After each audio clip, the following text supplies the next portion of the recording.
चर्चा का विषय रहने वाला है वो है शेयर मार्केट या फिर कैपिटल मार्केट। शेयर मार्केट कौन नहीं जानता, मतलब स्कैम 92 देखने के बाद में तो देश के हर नागरिक को पता है कि शेयर मार्केट क्या है। ठीक, कुछ रील्स या ऐसे डायलॉग भी वायरल हुआ था कि शेयर मार्केट ऐसा कुआं है जो पूरे देश की पैसे की प्यास बुझा सकता है। तो आप लोग बहुत बेहतर तरीके से जानते हैं शेयर मार्केट को। थोड़ा सा एग्जाम पॉइंट ऑफ व्यू से हम डिस्कस करते हैं कि शेयर मार्केट क्या होता है। शेयर मार्केट को आप लोग समझिए कोई धान मंडी। ठीक है, धान मंडी में क्या होता है, आपका होलसेल विक्रेता बैठा है, उसके पास में बहुत सारी तरह के अनाज है। कोई चाहे तो वहां जाकर अनाज बेच सकता है, कोई चाहे आप जैसे लोग वहां जाकर अनाज खरीद भी सकते हैं। तो शेयर मार्केट भी बिल्कुल धान मंडी की तरह, कोई चाहे तो शेयर्स को सेल कर सकता है और परचेज भी कर सकता है। ठीक, चलिए सबसे पहले समझते हैं limited company. Ma'am limited company तो क्या कोई अनलिमिटेड कंपनी भी होती है? अभी बताते हैं। कंपनी जो है वो हमारे इकोनॉमी का इतना बड़ा कोई मुद्दा नहीं है, कॉमर्स का है, पर क्योंकि हमें शेयर मार्केट को समझना है तो शेयर मार्केट को समझने के लिए हमें कंपनी को समझना जरूरी है। ओके, यहां पर लिखा हुआ है लिमिटेड कंपनी। लिमिटेड कंपनी क्या होती है? जिसमें ऋणदाता की शक्ति सीमित होती है। अदाता अपने ऋण की वसूली केवल कंपनी की संपत्ति से कर सकता है, वह निजी संपत्ति से अपना कर्ज नहीं वसूल कर सकता। मैम कुछ समझ नहीं आया, चलिए मैं समझाती हूँ। यहां पर लिखा है limited company. Limited company, limited company की डेफिनेशन बोलती है कि इसमें शेयर धारकों का दायित्व, शेयर धारकों का दायित्व सीमित होता है। शेयर धारकों का दायित्व क्या होता है? सीमित। ठीक, और आपके जो ऋणदाता हैं, ऋणदाता, उनके अधिकार भी सीमित होते हैं। ठीक है, अधिकार सीमित। इसका मतलब यह हुआ, मान लीजिए कोई एबीसी कंपनी है। ठीक, एबीसी कोई कंपनी है, उसने लोन लिया बैंक ऑफ बड़ौदा से। ठीक, मान लीजिए 10 करोड़ रुपए का लोन लिया। तो बैंक ऑफ बड़ौदा क्या है? ऋणदाता। तो हमने क्या पढ़ा कि ऋणदाता का जो अधिकार होता है वो सीमित होता है। ऋणदाता के अधिकार क्या होते हैं? सीमित। और ये कंपनी है एबीसी, तो इसके कुछ शेयर धारक है यानी शेयर होल्डर्स हैं, ए बी सी डी मान लीजिए। ठीक, और हमने पढ़ा कि शेयर धारकों का जो दायित्व है वो भी सीमित है। यानी कि बैंक ऑफ बड़ौदा ने 10 करोड़ रुपए का लोन दिया एबीसी कंपनी को। अब अगर एबीसी कंपनी इस लोन को वापस चुकाने में असमर्थ रहता है तो बैंक ऑफ बड़ौदा शेयर धारकों की प्राइवेट एसेट यानी कि निजी संपत्तियों से अपने ऋण की वसूली नहीं कर सकता। यानी कि अगर आपका एबीसी कंपनी ऋण को चुकाने में असमर्थ रहता है तो बैंक ऑफ बड़ौदा सिर्फ एबीसी कंपनी की परिसंपत्तियों से, एबीसी कंपनी की परिसंपत्तियों से अपने ऋण की वसूली कर सकता है। शेयर धारकों की पर्सनल एसेट, निजी संपत्तियों से अपने ऋण की वसूली नहीं कर सकता, और इसी को कहा जाता है लिमिटेड कंपनी। यानी कि शेयर धारकों का दायित्व क्या है? सीमित है, और आपका जो ऋणदाता है उसके अधिकार भी सीमित है, और इसी को कहा जाता है लिमिटेड कंपनी। तो मैम आपने कहा था कोई अनलिमिटेड कंपनी भी होती है क्या? बताऊंगी। देखिए अनलिमिटेड कंपनी, कायदे से देखें तो अनलिमिटेड कंपनी नाम की कोई भी टर्म नहीं होती है। ठीक, अनलिमिटेड कंपनी नाम की कोई भी टर्म नहीं होती है। एक टर्म आपके सामने आती है प्रोप्राइटरशिप फर्म। ठीक, प्रोप्राइटरशिप फर्म। वापस वही एग्जांपल लेते हैं। आपकी एबीसी कंपनी है और बैंक ऑफ बड़ौदा से लोन ले रखा है। अब चूंकि हमने कहा कि ये प्रोप्राइटरशिप फर्म है, तो प्रोप्राइटरशिप फर्म में क्या होता है, अगर बैंक ऑफ बड़ौदा चाहे तो एबीसी कंपनी के शेयर धारकों की परिसंपत्तियों से अपने ऋण की वसूली कर सकता है। यानी कि प्रोप्राइटरशिप फर्म में क्या होता है, जो शेयर धारकों के दायित्व होते हैं वो असीमित होते हैं और ऋणदाता के अधिकार भी असीमित होते हैं। तो अनलिमिटेड कंपनी नाम की कोई टर्म नहीं है, प्रोप्राइटरशिप फर्म होती है जहां पर हमने समझा कि अगर bank of Baroda ABC company को लोन देता है और एबीसी कंपनी चुकाने में असमर्थ रहती है तो ऋणदाता के अधिकार असीमित हैं, वो चाहे तो शेयरधारकों की निजी संपत्तियों से वसूली कर सकता है। ठीक, मेरे हिसाब से इतना आपको समझ में आ गया होगा। प्रोप्राइटरशिप फर्म हमें नहीं पढ़नी है क्योंकि हम शेयर मार्केट पढ़ रहे हैं, तो ये जो फर्में होती है ये शेयर इश्यू नहीं करती है तो हमारे काम की नहीं है, पर आप लोगों की एक बेसिक अंडरस्टैंडिंग डेवलप हो इसके लिए मैंने आपको बताया है। ठीक, चलिए आगे बढ़ते हैं। लिमिटेड कंपनी हमने पढ़ा। लिमिटेड कंपनी आपकी 3 तरह की होती है, इसको भी हम चार्ट से समझेंगे। देखिए, ये है आपकी लिमिटेड कंपनी। आपको समझ में आता है कि लिमिटेड कंपनी है मतलब शेयरधारकों का दायित्व सीमित है और ऋणदाता के अधिकार भी सीमित है। लिमिटेड कंपनी आपकी 3 तरह की होती है। कौन कौन सी? पहली है 1 पर्सन कंपनी। 1 person company. दूसरी आपकी होती है private limited company. Private limited company, ठीक। और तीसरी है आपकी public limited company. Public limited company. अब देखिए, नाम से ही पता चल रहा है कि 1 पर्सन कंपनी है, क्योंकि ये लिमिटेड कंपनी है तो हमें इतना पता है कि ऋणदाता के अधिकार सीमित हैं और शेयरधारकों का दायित्व भी सीमित है। ये बात हमें समझ में आती है। 1 पर्सन कंपनी यानी कि इसका जो मालिक होता है वो एक ही होता है। जैसे सबका मालिक एक होता है वैसे 1 पर्सन कंपनी का मालिक एक ही होता है, ठीक। प्राइवेट लिमिटेड कंपनी क्या होती है? प्राइवेट लिमिटेड कंपनी की कुछ विशेषताएं हैं कि प्राइवेट लिमिटेड कंपनी में न्यूनतम 2 शेयरधारक हो सकते हैं और अधिकतम कितने शेयरधारक होते हैं? 200।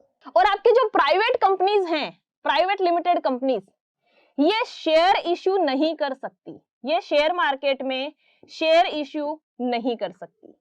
ये चीज आपको ध्यान रखनी है, ठीक। और ये है आपकी public limited company. Public limited company में न्यूनतम 7 शेयरधारक हो सकते हैं और अधिकतम हो सकते हैं असीमित, यानी कोई सीमा नहीं है, अधिकतम असीमित, ठीक। और आप लोगों की पब्लिक लिमिटेड कंपनी ही काम की है। क्यों? क्योंकि हम पढ़ रहे हैं शेयर मार्केट और पब्लिक लिमिटेड कंपनी ही ऐसी कंपनीज होती हैं जो शेयर मार्केट में शेयर जारी करती हैं, ठीक है, शेयर जारी करती है। आई बात समझ में? ठीक है, हमने देखा कि लिमिटेड कंपनी होती है। लिमिटेड कंपनी 3 तरह की हो सकती है, 1 पर्सन कंपनी, प्राइवेट लिमिटेड और पब्लिक लिमिटेड कंपनी। लेकिन 1 पर्सन कंपनी में एक ही मालिक होता है पूरी कंपनी का। प्राइवेट लिमिटेड कंपनी की हमने विशेषताएं देखी कि न्यूनतम 2 इंसान हो सकते हैं, यानी कि 2 शेयरधारक हो सकते हैं, अधिकतम 200 शेयरधारक हो सकते हैं। और हमने देखा कि private limited companies shares issue नहीं कर सकती, तो ये भी हमारे किसी काम का मुद्दा नहीं है। लेकिन यहां पर देखा कि पब्लिक लिमिटेड कंपनीज जो हैं ये शेयर मार्केट में शेयर इश्यू करती है। तो कंटिन्यू करते हैं टॉपिक को, आगे बढ़िए। 1 पर्सन कंपनी, जैसा कि मैंने आपको बताया कि कंपनी अधिनियम 2013 के तहत एक श्रेणी बनाई गई थी जिसमें कंपनी का मालिक एक ही व्यक्ति हो सकता है। इतना याद रखना है आपको, ठीक है। प्राइवेट कंपनी मैंने आपको बता दिया कि यदि शेयरधारकों की न्यूनतम संख्या 2 है और अधिकतम 200 है तो वो आपकी प्राइवेट कंपनी होगी, ठीक, ये हमने पढ़ लिया। पब्लिक लिमिटेड कंपनी क्या होती है कि शेयरधारकों की संख्या न्यूनतम 7 है और अधिकतम कोई सीमा नहीं है, ये आपकी पब्लिक लिमिटेड कंपनी है। और आपकी पब्लिक लिमिटेड कंपनी जो है वही क्या करती है? शेयर मार्केट में शेयर इश्यू करती है। समझ आ रहा है? चलिए आगे बढ़ते हैं। अब देखिए, कोई भी कंपनी जब शुरू होती है तो इतनी बड़ी नहीं होती। वो इतनी बड़ी नहीं होती शुरू में कि मार्केट में शेयर्स इश्यू कर सके। जैसे हम भी जब पैदा हुए तो छोटे बच्चे थे, उसके बाद में स्कूल जाने लगे, कॉलेज जाने लगे, बड़े हुए, अभी अर्निंग करने लगे। कहने का मतलब कंपनी भी जब स्टैब्लिश होती है शुरू में तो इतनी बड़ी नहीं होती।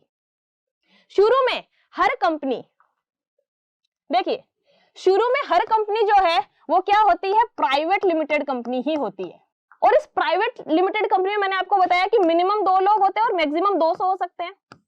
तो ये 2 से 200 जो लोग होते हैं ये या तो फैमिली मेंबर्स होते हैं या फिर आप फ्रेंड सर्कल में मान लीजिए, यही शेयरधारक होते हैं। लेकिन जब प्राइवेट लिमिटेड कंपनी को लगता है कि हमें हमारे कारोबार को बढ़ाना चाहिए, हमें हमारी प्राइवेट लिमिटेड कंपनी को क्या करना चाहिए, पब्लिक करना चाहिए, हिस्सेदारी बांटनी चाहिए लोगों में। तो वो क्या करती है, अपनी प्राइवेट लिमिटेड कंपनी को कन्वर्ट कराती है पब्लिक लिमिटेड कंपनी में, और इसके लिए कंपनी को एक लंबी प्रक्रिया से गुजरना पड़ता है।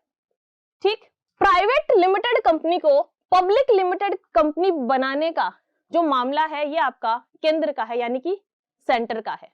एक मंत्रालय है कंपनी मामला मंत्रालय,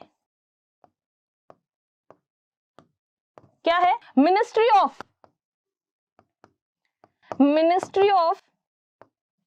कंपनी अफेयर्स बनाया गया है। ठीक है, मिनिस्ट्री ऑफ कंपनी अफेयर्स बनाया गया है। अगर कंपनी चाहे कि हम प्राइवेट लिमिटेड कंपनी को पब्लिक लिमिटेड कंपनी में कन्वर्ट करें तो वो क्या करेगी, कंपनी मामला मंत्रालय के पास जाएगी अपने डॉक्यूमेंट्स लेके और बोलेगी कि हमें पब्लिक लिमिटेड कंपनी बनना है और शेयर्स इश्यू करने हैं। फिर कंपनी मामला मंत्रालय जांच पड़ताल करेगा, डॉक्यूमेंट्स वेरीफाई करेगा, और उसके बाद में एक टर्म है आपके सामने ऑथराइज्ड कैपिटल। ऑथराइज्ड कैपिटल, जब कंपनी मामला मंत्रालय परमिशन दे देता है कि हाँ अब आपकी कंपनी प्राइवेट कंपनी से पब्लिक लिमिटेड कंपनी बन सकती है, तो कंपनी बताएगी कि हमें कितनी बड़ी कंपनी बनना है। कितनी बड़ी कंपनी बनने का मतलब हो गया कि हमें पूरी जीवन भर में कितने रुपए के शेयर इश्यू करने। ऑथराइज्ड कैपिटल का मतलब होता है कि वह राशि जो एक कंपनी अपने पूरे जीवन काल में जुटाएगी शेयर्स के थ्रू। ठीक, अपने पूरे जीवन काल में शेयर जारी करके जुटाती है, शेयर जारी करके जुटाती है, और इसी को बोला जाता है ऑथराइज्ड कैपिटल। मान लीजिए एक कंपनी का एग्जांपल ले रहे हैं हम, एबीसी कंपनी का, और एबीसी कंपनी की ऑथराइज्ड कैपिटल है 10 करोड़ रुपए, यानी कि वह अपने पूरे जीवन काल में 10 करोड़ रुपए, अगर चाहे तो 10 करोड़ रुपए अपने पूरे जीवन काल में शेयर इश्यू करके जुटा सकती है। तो इसको बोला जाता है ऑथराइज्ड कैपिटल, यानी कि वह राशि जो एक कंपनी अपने पूरे जीवन काल में शेयर करके जारी करके जुटाती है। एक दूसरी टर्म आप लोगों के सामने आती है, दैट इज इश्यूड कैपिटल। क्या है, इश्यूड कैपिटल। आपको परवानगी मिली है कि आप पूरे जीवन काल में 10 करोड़ रुपए जुटा सकते हैं शेयर इश्यू करके, लेकिन इसका मतलब ये नहीं है कि एक साथ में आप 10 करोड़ रुपए जुटा लो। ये बहुत ही छोटा अमाउंट है, इसको हम 10,000 करोड़ करते हैं, ये बहुत छोटा अमाउंट है। चलिए थोड़ा सा बड़ा अमाउंट लेते हैं, 10,000 करोड़। ठीक, एक कंपनी को परमिशन मिली है कि आपकी ऑथराइज्ड कैपिटल कितनी हो सकती है, 10,000 करोड़ रुपए। ठीक, अब कंपनी शुरू में क्या करेगी, जरूरी नहीं है कि एक साथ में 10,000 करोड़ रुपए जुटा लेगी, यानी कि वह इश्यूड कैपिटल वह राशि जो कंपनी शेयर इश्यू करके यानी शेयर जारी करके जुटाती है। शुरू में सर्वप्रथम वह राशि जो कंपनी शेयर जारी करके जुटाती है उसको क्या बोलते हैं, इश्यूड कैपिटल। ठीक, मान लीजिए इश्यूड कैपिटल हमारी, हमने कहा कि 10,000 करोड़ रुपए हम जुटा सकते हैं, अभी हम 6,000 करोड़ रुपए जुटाएंगे। कितने, 6,000 करोड़। तो ये क्या हो गई आपकी इश्यूड कैपिटल। ठीक, एक आपकी subscribed capital. Subscribed capital, companies के आईपीओ आते हैं, आप लोगों ने सुना होगा ना, जैसे अभी फेमस आईपीओ की अगर मैं बात करूं तो जोमेटो का आया, नाइका का आया, पेटीएम का आया, एलआईसी का आया। तो उसमें हम क्या सुनते हैं कि आईपीओ आया और फलाना फलाना कंपनी के इतना परसेंट आईपीओ सब्सक्राइब हुआ, या फिर इतना गुना सब्सक्राइब हुआ, 3 गुना सब्सक्राइब हुआ, 4 गुना सब्सक्राइब हुआ, आईपीओ इतना गुना सब्सक्राइब हुआ। यानी कि कंपनी ने कहा कि हमें 6,000, कंपनी ने बोला कि हमें 6,000 करोड़ रुपए चाहिए, 6,000 करोड़। ठीक, लेकिन जनता आपको मान लीजिए 18,000 करोड़ रुपए देने के लिए आवेदन करती है, यानी कि आपका आईपीओ कितना गुना सब्सक्राइब हुआ, 18,000 करोड़ रुपए जनता आपको देना चाहती है, मतलब आपका आईपीओ 3 गुना सब्सक्राइब हुआ। यानी कि आप लोगों से जितना पैसा जुटाना चाहते हैं उससे भी ज्यादा लोग आपको देने के लिए तैयार है। यानी आपकी कंपनी की रेपुटेशन क्या है, अच्छी है। तो इसको बोला जाता है सब्सक्राइब्ड कैपिटल। और एक आपके सामने टर्म आती है paid up capital. Paid up capital. अब ये तो हमने पॉजिटिव केस देखा कि भाई हमने 6,000 करोड़ रुपए जुटाने, लेकिन लोग हमें 18,000 रुपए देने के लिए 18,000 करोड़ रुपए देने के लिए तैयार है। लेकिन इसका उल्टा भी हो सकता है। मान लीजिए हमें 6,000 करोड़ रुपए जुटाने हैं, लेकिन लोग हमें 6,000 करोड़ देने के लिए राजी नहीं है। यानी कि पेड अप कैपिटल वह राशि जितने के या फिर वह राशि जितनी राशि कंपनी जुटा पाती है, वह राशि जितनी राशि कंपनी जुटा पाती है उसको बोला जाता है, या फिर जुटाती है उसको बोला जाता है पेड अप कैपिटल। ठीक, तो ये है आपकी authorised capital, issued capital, subscribed capital और पेड अप कैपिटल। और इतना लंबा जो प्रोसेस होता है, ये हमने जो डिस्कस किया, इसको बोला जाता है आईपीओ। आप सुनते हैं ना कंपनीज अपने आईपीओ लेके आती है, तो इतनी लंबी प्रोसेसिंग करके आपके सामने एक आईपीओ आता है। आईपीओ का मतलब होता है इनिशियल पब्लिक ऑफर। यानी कि जब कोई नई कंपनी अपने नए शेयर्स जारी करती है तो उसे आईपीओ कहते हैं। तो मैम आईपीओ वाले शेयर्स और जो एनएसई बीएसई पर रेगुलर ट्रेड होते हैं, इन शेयर्स में क्या फर्क है? कोई फर्क नहीं है। यानी कि देखिए, जब लड़की की नई नई शादी होती है तो उसे दुल्हन कहते हैं, लेकिन उसको जिंदगी भर तो दुल्हन नहीं कहते। हमारे राजस्थान में उसको थोड़े टाइम बाद में बिंदनी कहते हैं। कहने का मतलब ये वही शेयर्स हैं जो आपके एनएसई और बीएसई पर ट्रेड हो रहे हैं, लेकिन क्योंकि कोई नई कंपनी अपने नए शेयर पहली बार मार्केट में इश्यू कर रही है, इसलिए इसको हमने नाम क्या दिया है? आईपीओ। ठीक, चलिए नेक्स्ट है आपके सामने FPO, follow on public offer. ठीक है, नाम से पता चल रहा है ये किसी ना किसी को फॉलो कर रहा है। तो फॉलो ऑन पब्लिक ऑफर किसको फॉलो कर रहा है? आपके आईपीओ को फॉलो कर रहा है। कैसे? देखिए, यानी कि आईपीओ जारी करने के तुरंत बाद नए शेयर जारी अगर कोई कंपनी करती है तो उसको एफपीओ कहते हैं।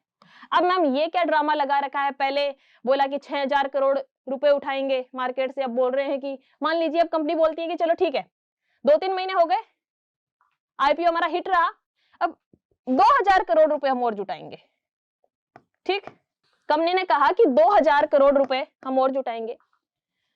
तो आपके दिमाग में ये सवाल चलना चाहिए कि फिर कंपनी एक साथ ही क्यों नहीं जुटा लेती? मतलब अब 2 महीने बाद में कंपनी को थोड़ी पता चल रहा है कि हमें 2,000 करोड़ रुपए और चाहिए। एक साथ में भी तो 8,000 करोड़ रुपए जुटा सकती थी। तो कंपनीज जो होती हैं, जब मार्केट में अपना आईपीओ लेके आती हैं, तो इतनी बड़ी अमाउंट का आईपीओ एक साथ ही लेके नहीं आ जाती, क्योंकि उन्हें फियर होता है, एक डर होता है कि क्या पता हम शेयर्स इश्यू करें और कोई खरीदने के लिए राजी ना हो। तो शुरू में थोड़ा कम अमाउंट का आईपीओ लेके आती है, और फिर जब कंपनी को लगता है कि हाँ, लोग हमारे शेयर्स को परचेज कर रहे हैं, ठीक है, हमारी कंपनी में इन्वेस्ट करने के लिए हैप्पी हैं, एग्री हैं, तो वो क्या करती है? आईपीओ के तुरंत बाद एफपीओ लेके आती है। हमारे पास में परमिशन थी कि हम 10,000 करोड़ रुपए पूरी जीवन काल में कंपनी के जुटा सकते हैं। 6,000 करोड़ रुपए हमने आईपीओ से जुटाए। अब हम क्या सोच रहे हैं कि 2,000 करोड़ रुपए किससे जुटा लेते हैं? एफपीओ से। यानी आपको मोटा मोटा इतना याद रखना है कि आईपीओ के तुरंत बाद जब कंपनी और नए शेयर्स इश्यू करती है तो उसको बोला जाता है आपका FPO, follow on public offer. ठीक, चलिए एक आपके सामने टर्म आ रही है, दैट इज राइट इश्यू। आपको 10,000 करोड़ रुपए 10,000 करोड़ रुपए की परवानगी मिली थी कि आप पूरे जीवन काल में 10,000 करोड़ रुपए जुटा सकते हैं। पहले आपने क्या किया? आईपीओ के थ्रू 6,000 करोड़ रुपए जुटाए, फिर एफपीओ के थ्रू 2,000 करोड़ रुपए जुटाए। अभी भी आपके पास में 2,000 करोड़ रुपए बाकी है। कंपनी ने बिजनेस शुरू किया, 10-15 साल अच्छा खासा बिजनेस चल रहा है, 15-20 साल हो गए, आपकी कंपनी अच्छा ग्रोथ कर रही है, शेयर होल्डर्स भी हैप्पी हैं, कस्टमर्स भी हैप्पी हैं, एम्प्लॉइज भी हैप्पी हैं। लेकिन 10-15 साल बाद या 15-20 साल बाद कंपनी को रियलाइज हुआ कि कंपनी को पैसों की और जरूरत है। तो उसके पास में राइट है, क्योंकि उसकी ऑथराइज्ड कैपिटल अभी बाकी है।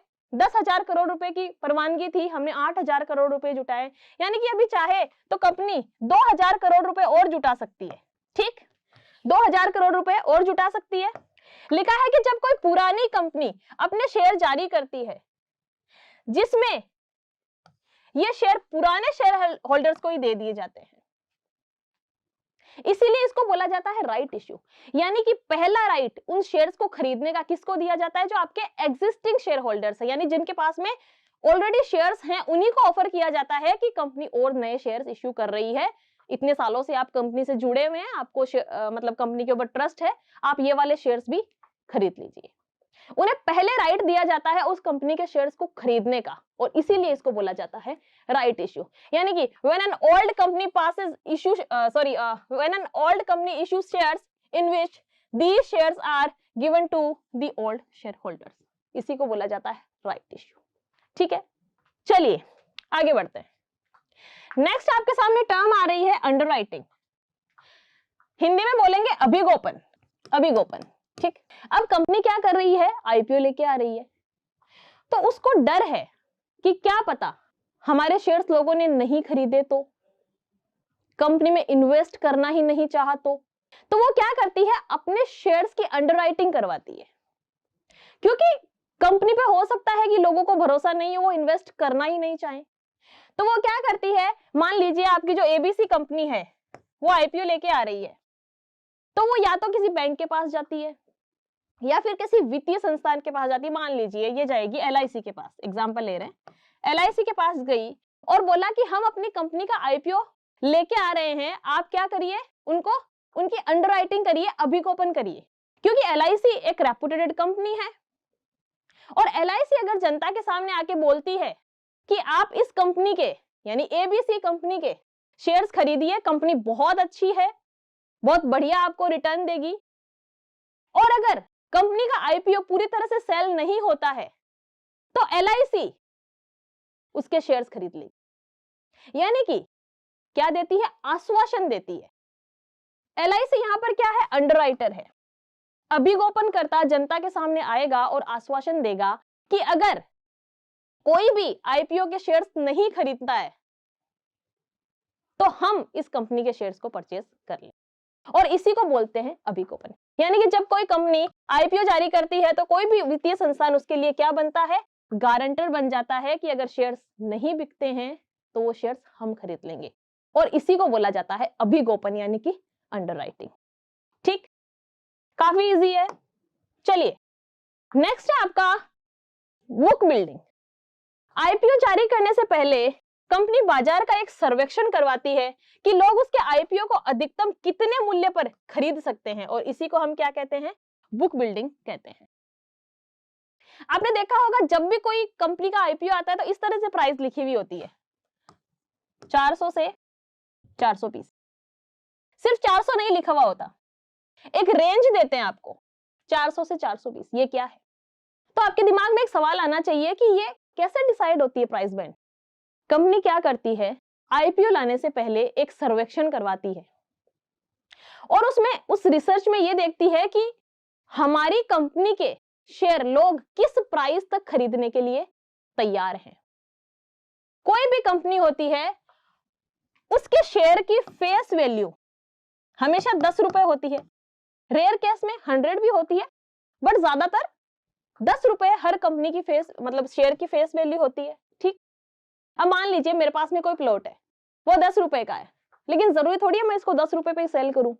मैं क्या करूंगी? पहले मार्केट में जाके पता करूंगी कि मेरे प्लॉट के लिए लोग कितना रुपया देने के लिए राजी हैं, कितना रुपया मुझे दे सकते हैं, और उसी प्राइस पे मैं अपना प्लॉट सेल करूंगी।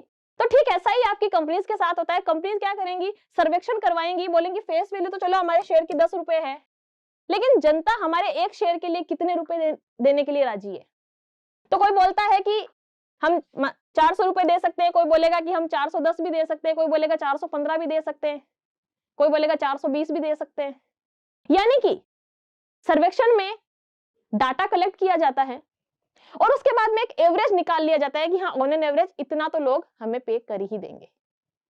ठीक, और उसी से आपका ये प्राइस बैंड डिसाइड होता है, और इसी को बोला जाता है बुक बिल्डिंग। यानी कि आईपीओ जारी करने से पहले जब कंपनी बाजार का एक सर्वेक्षण करती है कि लोग उसके आईपीओ को कितना मूल्य पर खरीद सकते हैं, और इसी को बोला जाता है बुक बिल्डिंग। ठीक, क्लियर हो रहा है? चलिए, एक टर्म आप लोगों के सामने आ रही है, स्टैग। स्टैग क्या होता है? स्टैग का मतलब होता है निवेशक जो प्राथमिक शेयर बाजार में निवेश करते हैं। ये टर्म आप लोगों के लिए थोड़ी नई है, प्राथमिक शेयर बाजार। एक होता है प्राथमिक शेयर बाजार, एक होता है आपका द्वितीयक शेयर बाजार। द्वितीयक शेयर बाजार, प्राथमिक शेयर बाजार क्या होता है? जो आपके आईपीओ आते हैं ना, जब पहली बार कंपनी लिस्ट हो रही है, आईपीओ लेके आ रही है, तो उसको बोला जाता है प्राइमरी मार्केट। ठीक, प्राइमरी मार्केट, आईपीओ जहां पे जारी होते हैं। आईपीओ जारी हो गए, आपके शेयर्स लिस्ट हो गए, उसके बाद में आपकी एनएसई और बीएसई के ऊपर ट्रेडिंग होती है, उनकी रेगुलर ट्रेडिंग होती है, तो उसको बोलते हैं द्वितीयक शेयर बाजार। यानी कि जो नॉर्मल ट्रेडिंग हम सुनते हैं वो आपकी सेकेंडरी मार्केट में होती है, द्वितीयक शेयर बाजार में होती है, और आपके जो आईपीओ आते हैं वो आपके प्राथमिक शेयर बाजार में आते हैं। और वे लोग, वे निवेशक जो इन्वेस्ट करते हैं प्राइमरी स्टॉक मार्केट में, यानी कि आईपीओ खरीदते हैं, आईपीओ में पैसा लगाते हैं, उनको हम क्या बोलते हैं? स्टॉक बोलते हैं। स्टॉक उन निवेशकों को भी बोला जाता है जो जल्दी जल्दी खरीद बिक्री करते हैं। जैसे मान लीजिए आपने एक टर्म सुनी होगी, इंट्राडे ट्रेडर्स।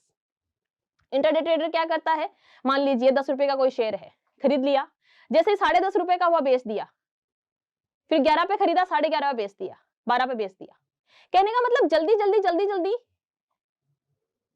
खरीद बेच करता है शेयर्स की, तो उनको भी, उन निवेशकों को भी क्या बोला जाता है? स्टॉक ही बोला जाता है। यानी कि जो इन्वेस्टर इन्वेस्ट करते हैं प्राइमरी मार्केट में वो भी स्टॉक ही हैं, और जो इंट्राडे ट्रेडिंग करते हैं या जल्दी जल्दी खरीद बिक्री करते हैं शेयर्स की, वो भी आपके क्या कहलाते हैं? स्टॉक कहलाते हैं। ठीक है, आ गई बात समझ? चलिए, तो हमने समझा कि कुछ इंपॉर्टेंट टर्मिनोलॉजीज थी जो आपकी शेयर मार्केट को समझने के लिए इंपॉर्टेंट थी, और बातों ही बातों में काफी कुछ शेयर मार्केट को लेके आप लोगों को समझ में आ गया। भाई, लिमिटेड कंपनीज आपको समझ में आ गई, ठीक है, फिर कैसे शेयर्स इश्यू होते हैं, आईपीओ का पूरा प्रोसेस आपको समझ में आ गया, ठीक है, क्या इंपॉर्टेंट टर्म्स हैं वो भी आप लोगों को समझ में आ गई। अब यहां पर एक टर्म आई है आपके सामने, सिक्योरिटीज। सिक्योरिटीज कितने तरह की होती है? देखिए, एक होती है आपकी डेट सिक्योरिटी। डेट का मतलब ही ऋण है, क्या है? ऋण। और एक होते हैं आपके शेयर्स। आपके शेयर मार्केट में डेट और शेयर दोनों की ही ट्रेडिंग होती है। ठीक, डेट सिक्योरिटीज दो तरह की होती है, इनको आप बॉन्ड्स भी कह सकते हैं, बॉन्ड्स बोल दीजिए या डेट सिक्योरिटीज बोल दीजिए, मतलब एक लोन टाइप कह दीजिए आप। ठीक, या तो ये सिक्योरिटीज जारी करेंगी आपकी गवर्नमेंट या फिर कोई प्राइवेट संस्था। गवर्नमेंट अगर डेट सिक्योरिटीज इश्यू करती है तो या तो वो शॉर्ट टर्म के लिए जारी करेगी या फिर लॉन्ग टर्म के लिए जारी करेगी। अब आपका दिमाग चल रहा होगा कि क्या गवर्नमेंट भी सिक्योरिटीज इश्यू करके मार्केट से पैसे उठाती है? हाँ, बिल्कुल। आपकी जो गवर्नमेंट है, सरकार है, वो भी लॉन्ग टर्म और short term debt securities issue करती है और पैसा जुटाती है। ठीक, आपके क्वेश्चन बनता है, मान लीजिए इस तरह से कि गवर्नमेंट शॉर्ट टर्म का डेट सिक्योरिटी इश्यू करके डेट जुटाती है, तो किसके माध्यम से जुटाएगी? तो आपका आंसर होगा ट्रेजरी बिल। ठीक, और अगर आपकी गवर्नमेंट लॉन्ग टर्म के लिए डेट अगर सिक्योरिटी इश्यू कर रही है तो उसको बोला जाता है गिल्टेज। ठीक, दोनों इंपॉर्टेंट है, याद रखनी है। चलिए, अगर आपका कोई प्राइवेट संस्था है और वो अगर डेट सिक्योरिटी इश्यू करता है तो वो भी या तो शॉर्ट टर्म के लिए करेगा या फिर करेगा लॉन्ग टर्म के लिए, या तो शॉर्ट टर्म के लिए या फिर लॉन्ग टर्म के लिए। शॉर्ट टर्म के लिए क्या क्या इश्यू किए जा सकते हैं? एक तो आपने नाम सुना होगा हुंडी, एक आपके होते हैं कमर्शियल पेपर्स, सीपी बोला जाता है। ठीक है, कमर्शियल बिल, ठीक, सीबी, ये भी आपके क्या होते हैं? प्राइवेट संस्थान शॉर्ट टर्म के लिए जब डेट सिक्योरिटी इश्यू करती है तो या तो वो हुंडी के थ्रू पैसे जुटाएगी या फिर सीपी आपका कमर्शियल पेपर या फिर आपका कमर्शियल बिल। ठीक, क्वेश्चन आपका इसी तरह से बनेगा कि प्राइवेट संस्था द्वारा जारी डेट सिक्योरिटी है, तीन आपके अदर ऑप्शन डाल देंगे, एक आपका ऑप्शन आ जाएगा सीपी कमर्शियल पेपर। आपका राइट आंसर क्या होना चाहिए? सीपी। इस तरह के क्वेश्चन आप लोगों के बनते हैं। और अगर लॉन्ग टर्म के लिए कोई प्राइवेट संस्थान ऋण लेना चाहे तो वो क्या इश्यू करेगा? डिबेंचर। और एक होते हैं आपके कन्वर्टेबल डिबेंचर। ठीक, ये थोड़ा सा इंपॉर्टेंट है, समझेंगे अभी हम। एक तो है डिबेंचर और एक है कन्वर्टेबल डिबेंचर, यानी कि जब कोई प्राइवेट संस्थान लंबे समय के लिए डेट सिक्योरिटी इश्यू करती है और पैसा जुटाती है तो किसके थ्रू जुटाएगी वो? डिबेंचर या फिर कन्वर्टेबल डिबेंचर के थ्रू। ठीक है, अब यहां पे मैंने एक शब्द काम में लिया, लॉन्ग टर्म और शॉर्ट टर्म। लॉन्ग टर्म का मतलब होता है 1 साल या 1 साल से अधिक की अवधि, और शॉर्ट टर्म का मतलब हो गया 1 साल से कम, चाहे वो 364 दिन ही क्यों ना हो, वो आपका आएगा शॉर्ट टर्म में। और जैसे ही 365 दिन हुए वो आपका लॉन्ग टर्म में आ जाएगा। 365 या इससे ज्यादा, यानी 1 साल या 1 साल की अवधि से अधिक के लिए अगर कोई लोन है तो आपका लॉन्ग टर्म है, और अगर 1 साल के अंदर अंदर है तो आपका शॉर्ट टर्म है। ठीक, दूसरा यहां पर लिखा है शेयर्स। शेयर्स आपके दो तरह के होते हैं, एक तो होता है इक्विटी शेयर, एक होता है प्रेफरेंस शेयर। यहां से भी क्वेश्चन बन सकता है, मैंने आपको इंपॉर्टेंट बोला है। थोड़ा सा डिबेंचर्स, प्रेफरेंस शेयर और इक्विटी शेयर्स को डिस्कस करते हैं। चलिए, यह है आपका प्रेफरेंस शेयर्स, यह है आपका इक्विटी शेयर्स, यह है आपका डिबेंचर, और यहां लिखा है कन्वर्टेबल डिबेंचर, कन्वर्टेबल डिबेंचर। ठीक, नाम से थोड़ा आइडिया लगाएं। पहली बात तो ये चारों ही लॉन्ग टर्म इंस्ट्रूमेंट्स है, ये याद रखना है। ठीक है, लॉन्ग टर्म है चारों ही, आपका preference share, equity share, debt और कन्वर्टेबल डिबेंचर। थोड़ा सा देखें तो प्रेफरेंस शेयर यानी कि किसी ना किसी चीज में प्रेफरेंस दिया जा रहा है इन शेयर होल्डर्स को। तो प्रेफरेंस किस चीज में दिया जाता है? जब लाभांश दिया जाता है। अब आप बोलेंगे लाभांश क्या होता है? देखिए, प्रेफरेंस शेयर और जो इक्विटी शेयर होल्डर्स होते हैं, इनको लाभ का कुछ हिस्सा वितरित किया जाता है, तो इनको रिटर्न के रूप में क्या मिलता है? लाभांश मिलता है। तो प्रेफरेंस शेयर वालों को क्या मिलेगा? लाभांश। आपके इक्विटी शेयर वालों को भी क्या मिलता है? लाभ का एक अंश मिलता है, मतलब क्या मिलता है? लाभांश। याद रखना है। जो डिबेंचर होल्डर है इनको लाभांश नहीं मिलता, ये एक तरह का लोन है, इसलिए इनको मिलता है ब्याज। और एक है आपका कन्वर्टेबल डिबेंचर, इसको हम बाद में डिस्कस करेंगे। प्रेफरेंस शेयर वालों को पहले लाभांश दिया जाता है, इक्विटी शेयर वालों से पहले प्रेफरेंस शेयर होल्डर्स को लाभांश दिया जाता है, इसीलिए इनको बोला जाता है प्रेफरेंस शेयर होल्डर्स। चाहे कंपनी को लॉस हो या प्रॉफिट हो, प्रेफरेंस शेयर वालों को तो लाभांश दिया ही जाएगा। लेकिन इक्विटी शेयर वालों को कोई अश्योर नहीं है कि लाभांश दिया जाएगा। अगर कंपनी को लॉस हो रहा है तो हो सकता है कि इक्विटी शेयर वालों को लाभांश नहीं मिले। ठीक, और बात करें डिबेंचर होल्डर की, तो इन्हें तो ब्याज मिल रहा है, इन्हें तो प्रॉफिट से कोई मतलब ही नहीं है। तो कंपनी चाहे प्रॉफिट कमाए चाहे लॉस कमाए, जो आपके डिबेंचर होल्डर्स हैं उनको तो ब्याज दिया ही जाएगा। ठीक, तो देखिए थोड़ा सा पढ़ते हैं शेयर्स को। इसमें निवेशक कंपनी में शेयर धारक होता है, इसलिए अगर कंपनी लाभ कमाती है तो उन्हें लाभांश दिया जाता है, ये डिस्कस कर लिया हमने। यहाँ पे दो तरह के शेयर्स होते हैं, एक होता है आपका इक्विटी शेयर, एक होता है आपका प्रेफरेंस शेयर। ठीक है, एक प्रेफरेंस शेयर होता है यानी पूर्वाधिकारी अंशधारी होते हैं, एक समता अंशधारी होते हैं। ठीक, प्रेफरेंस शेयर होल्डर्स जो होते हैं ये संख्या में सीमित होते हैं और आमतौर पर ये संस्था के संस्थापक ही होते हैं, और इन्हीं को प्रेफरेंस होता है कि इन्हें क्या मिलेगा? डिविडेंड पहले मिलेगा। ठीक है, हमने समझा कि इसमें लाभ वितरण के समय निवेशकों को प्राथमिकता दी जाती है, आ गया समझ में? और अगर कंपनी को लाभ नहीं भी होता है तब भी इन्हें क्या दिया जाता है? लाभांश दिया जाता है। पढ़ चुके हैं हम। इक्विटी शेयर होल्डर वालों की बात करें तो यदि कंपनी लाभ कमाती है, यदि कंपनी लाभ कमाती है तो इन शेयर धारकों को क्या किया जाता है? लाभांश का भुगतान किया जाता है। इतनी बात हमको समझ में आ गई थी। हमारा क्या समझ में नहीं आया था? Convertible debenture. थोड़ा सा सोच कर देखें तो जब भी कोई नई नई कंपनी शेयर्स इश्यू करती है तो जरूरी नहीं है कि जैसे ही शेयर इश्यू हुए कंपनी के पास में पैसा आया और कंपनी को प्रॉफिट होना शुरू हो जाएगा, ऐसा कोई जरूरी नहीं है। काफी टाइम तक हो सकता है कि कोई कंपनी लॉस में ही सर्वाइवल करे, या फिर वो नो प्रॉफिट नो लॉस की स्थिति में रहे, या थोड़ा बहुत ही रिटर्न वो जनरेट कर पाए। मतलब शेयर इश्यू करते ही तो बहुत ज्यादा मालामाल नहीं हो जाएगी, प्रॉफिट नहीं होने लग जाएगा। और शेयर होल्डर्स में हमने बोला कि अगर प्रॉफिट होता है इक्विटी शेयर वालों को, तभी उनको लाभांश मिलता है। और एक है आपके पास में डिबेंचर, जिसमें हमने बात करी कि चाहे कंपनी को लॉस हो चाहे प्रॉफिट हो, इनको तो ब्याज मिलेगा। तो आप लोग क्या खरीदना पसंद करोगे, शेयर्स या डिबेंचर? भाई आप यहां पर हमारे सामने कॉन्सेप्ट आता है डिबेंचर, जो कि कन्वर्टेबल है। मान लीजिए कोई कंपनी का आईपीओ आया, तो उस समय आपने कहा कि अभी तो ये कंपनी जो है ना, ये थोड़े टाइम तो सर्वाइवल करेगी, नो प्रॉफिट नो लॉस में कहां ही मतलब लाभांश वगैरह मिलने वाला है, एक काम करते हैं डिबेंचर खरीद लेते हैं इसके, हमें कोई मतलब नहीं है इसको प्रॉफिट होगा लॉस होगा, हमें तो ब्याज मिलेगा। तो किसी बंदे ने क्या किया, इसके 100 डिबेंचर्स खरीद लिए। कंपनी ने बहुत अच्छा अर्न किया, 5 सालों में 50 रुपए के आपके शेयर्स थे, 500 रुपए का शेयर हो गया। ठीक है, 5 साल की अवधि लेके चल रहे हैं हम। लेकिन डिबेंचर का जो अमाउंट होता है वो मान लीजिए 10 रुपए है, तो या तो वो 8 हो जाएगा, 9 हो जाएगा, 11 हो जाएगा, 12 हो जाएगा, 13 हो जाएगा, इससे ज्यादा ऊपर नीचे नहीं चलता। ठीक, तो कन्वर्टेबल डिबेंचर होल्डर्स के पास में ऑप्शन होता है कि कुछ समय तो वो डिबेंचर के रूप में उनको रख सकता है, और जब वो चाहे कुछ टाइम बाद या कुछ सालों बाद, तो उन डिबेंचर्स को कन्वर्ट करवा सकता है, किसमें, शेयर्स में।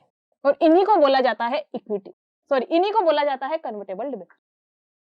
तो जो भी बंदा थोड़ा सा स्मार्ट होगा क्या करेगा, पहले क्या खरीद लेगा, डिबेंचर्स, फिर शुरू के 2-4 साल जब तक कंपनी स्ट्रगल कर रही है तब तक ब्याज ले लेगा, और जैसे ही कंपनी के शेयर्स आसमान को छूने लगेंगे तो क्या कर लेगा, अपने डिबेंचर्स को कन्वर्ट कर लेगा शेयर्स में, और इसी को बोला जाता है कन्वर्टेबल डिबेंचर्स। ठीक, और ये जो कन्वर्टेबल डिबेंचर्स है, इसका कॉन्सेप्ट सबसे पहले लेके आए थे आपके धीरूभाई अंबानी। अगर आपने एक मूवी भी बनी है गुरु मूवी देखी हो, तो उसमें बताया भी गया है कि जो सबसे ज्यादा आरोप धीरूभाई अंबानी पे लगे थे वो कन्वर्टेबल डिबेंचर्स को लेके ही लगे थे, और उन्हीं के समय ये कन्वर्टेबल डिबेंचर्स बहुत ज्यादा प्रचलन में आए थे। आपके धीरूभाई अंबानी, जिन्होंने इतना बड़ा रिलायंस का साम्राज्य खड़ा किया, जब तक धीरूभाई अंबानी ने कंपनी नहीं बनाई थी, उससे पहले इंडिया में इतना ज्यादा शेयर मार्केट का क्रेज नहीं था। मतलब जितने भी उद्योगपति या उद्योग घराने थे वो क्या करते थे, अपने तक ही ज्यादातर शेयर्स को लिमिटेड रखते थे, शेयर धारकों को इतनी कोई इंपॉर्टेंस नहीं मिलती थी। लेकिन धीरूभाई अंबानी ने क्या किया, शेयर धारकों की मीटिंगें यानी शेयर होल्डर्स की मीटिंगें बुलाना शुरू किया, उन्हें उनकी इंपॉर्टेंस बताना शुरू किया कि आप क्या हैं, असली मालिक हैं कंपनी के, क्योंकि आप इन्वेस्ट कर रहे हैं कंपनी में। ठीक, तो जो शेयर मार्केट का क्रेज बढ़ा है, या तो हर्षद मेहता ने बढ़ाया है आपके, या फिर धीरूभाई अंबानी ने। एक पेट्रोल पंप पर काम करने वाला इंसान देश का सबसे अमीर इंसान बना, मतलब एक ही जीवन में इतना बड़ा मतलब जर्नी, इतना प्रभावशाली व्यक्तित्व देखने को नहीं मिलता है। तो यह है आपके कन्वर्टेबल डिबेंचर्स। एक बात आपको ध्यान रखनी है, जो आपके इक्विटी शेयर होल्डर्स होते हैं ये कंपनी के असली मालिक होते हैं। प्रेफरेंस शेयर होल्डर्स असली मालिक नहीं होते। क्यों नहीं होते हैं? क्योंकि इक्विटी शेयर होल्डर्स को क्या होता है, मतदान का अधिकार होता है। मतदान का अधिकार, मैम ये कोई विधानसभा के मतलब चुनाव थोड़ी चल रहे हैं जो मतदान होगा। कंपनी में क्या होता है, बोर्ड ऑफ डायरेक्टर्स चुने जाते हैं। तो आपके जो इक्विटी शेयर होल्डर्स है इनसे तो वोटिंग ली जाती है कि भाई बोर्ड ऑफ डायरेक्टर्स का चुनाव हो रहा है तो आप वोट दो, कौन बोर्ड ऑफ डायरेक्टर्स बनेंगे। लेकिन प्रेफरेंस शेयर होल्डर्स जो होते हैं इन्हें मतदान का अधिकार नहीं होता है। ठीक, बोर्ड ऑफ डायरेक्टर्स ये लोग नहीं चुन सकते, तो ये असली मालिक नहीं होते हैं कंपनी के, क्योंकि इन्हें अपने लाभांश से मतलब है, चाहे प्रॉफिट हो या लॉस। लेकिन इक्विटी शेयर होल्डर्स को हमने पढ़ा कि जब प्रॉफिट होगा तभी लाभांश दिया जाएगा, और मतदान का अधिकार भी इन्हीं के पास में है।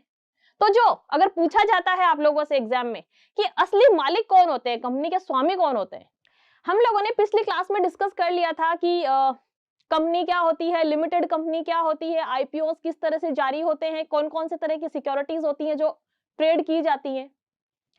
अब हम ये देख रहे हैं कि आपके जो सिक्योरिटीज हैं, आपके जो डिबेंचर्स शेयर्स हैं वो ट्रेड होते हैं, तो वो कौन से मार्केट में होते हैं, वो होते हैं आपके सेकेंडरी स्टॉक एक्सचेंज यानी कि द्वितीयक बाजार में। ठीक।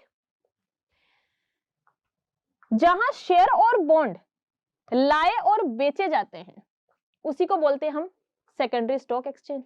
ठीक, जैसे कि आपका बॉम्बे स्टॉक एक्सचेंज और नेशनल स्टॉक एक्सचेंज। कुछ इंपॉर्टेंट बातें हैं नेशनल स्टॉक एक्सचेंज और बॉम्बे स्टॉक एक्सचेंज को लेके डिस्कस करते हैं।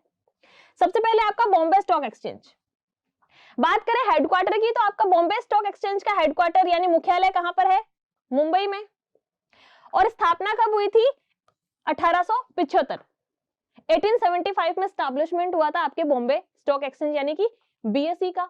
ठीक, कुछ और इंपॉर्टेंट बातें लिखी गई है कि एशिया का सबसे पुराना स्टॉक एक्सचेंज। ये सभी बातें आप लोगों को याद रखनी है, इसी तरह के क्वेश्चंस आपके एग्जाम में बनेंगे।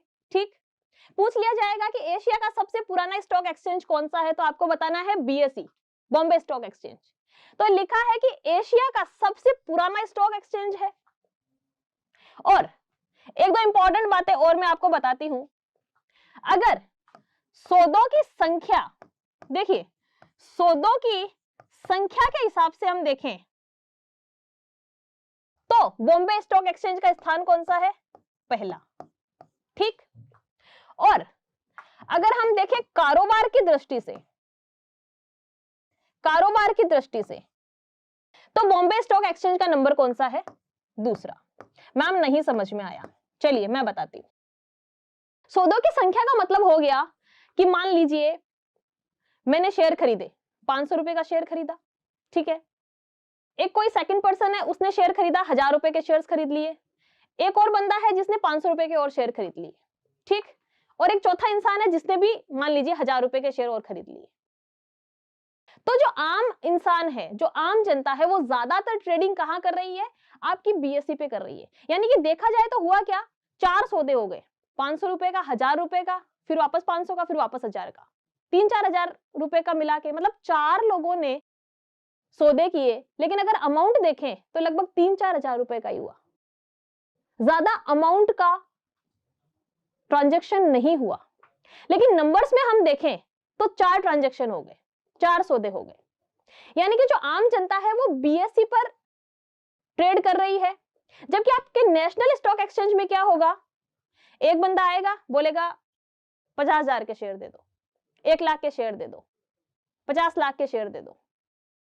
कहने का मतलब सौदों की संख्या के हिसाब से क्या हुआ? एक ही सौदा हुआ वहां पर, लेकिन वो कितनी बड़ी अमाउंट में हुआ ये देखिए। तो कारोबार कहां पर ज्यादा होता है? आपके नेशनल स्टॉक एक्सचेंज में। जैसा कि मैंने आपको बताया, नेशनल स्टॉक एक्सचेंज पे कोई भी आएगा इन्वेस्टर और आके बोलेगा कि 50 लाख के शेयर दे दो, और हमारे जैसी आम जनता बहुत सारी इकट्ठी होकर भी 50 लाख के शेयर्स नहीं खरीद पाएगी। तो वहां पर कारोबार क्या हो गया? कम। तो बीएसई पर सौदों की संख्या तो ज्यादा होती है क्योंकि आम आदमी ज्यादातर बीएसई पे ट्रेड कर रहा है। लेकिन बात करें कारोबार की तो कारोबार इतना ज्यादा नहीं होता है। कारोबार आपके एनएसई पर ज्यादा होता है क्योंकि वहां पर इंस्टीट्यूशनल इन्वेस्टर्स जिन्हें बोला जाता है, जैसे कि एलआईसी मान लीजिए आती है और बोलती है कि 1 करोड़ के शेयर दे दो, क्योंकि उनके पास में इतना ज्यादा अमाउंट अवेलेबल है। तो आपको याद रखने लायक बात यह है कि सौदों की संख्या के हिसाब से देखें तो बॉम्बे स्टॉक एक्सचेंज का पहला स्थान है और कारोबार के हिसाब से दूसरा स्थान है। एक चीज में लिखी है कि इसका मुख्य सूचकांक सेंसेक्स है, यह भी आप लोगों से पूछा जा सकता है। अब सेंसेक्स क्या है? सबसे ज्यादा मार्केट कैपिटल वाली 30 कंपनियों के शेयर इसमें जारी किए जाते हैं। अब मान लीजिए ये है आपका बॉम्बे स्टॉक एक्सचेंज, ठीक, बीएसई है। अब बीएसई पर हजारों की तादाद में शेयर्स लिस्टेड है। अब अगर आपको कोई ये पता करने के लिए कहे कि बताइए शेयर बाजार ऊपर की तरफ जा रहा है कि गिर रहा है, तो आप कैसे बताएंगे? तो इस चीज का सॉल्यूशन करने के लिए इंडेक्स बनाया गया जिसके अंदर बीएसई में जो लिस्टेड कंपनीज हैं उनकी टॉप 30 किस बेसिस पर? उनकी मार्केट कैप के हिसाब से। यानी टॉप 30 कंपनीज जिनकी मार्केट कैप सबसे ज्यादा है उन कंपनीज में, उन टॉप 30 कंपनीज को चुना गया और इस इंडेक्स में रख दिया गया, और यहीं से हमें मार्केट की चाल का पता चलता है। अगर सेंसेक्स ऊपर जा रहा है यानी कि जो टॉप 30 कंपनीज हैं ज्यादा मार्केट कैप वाली, उनके शेयर के प्राइस में उछाल आ रहा है, तो हम कहेंगे कि शेयर मार्केट ऊपर की तरफ जा रहा है।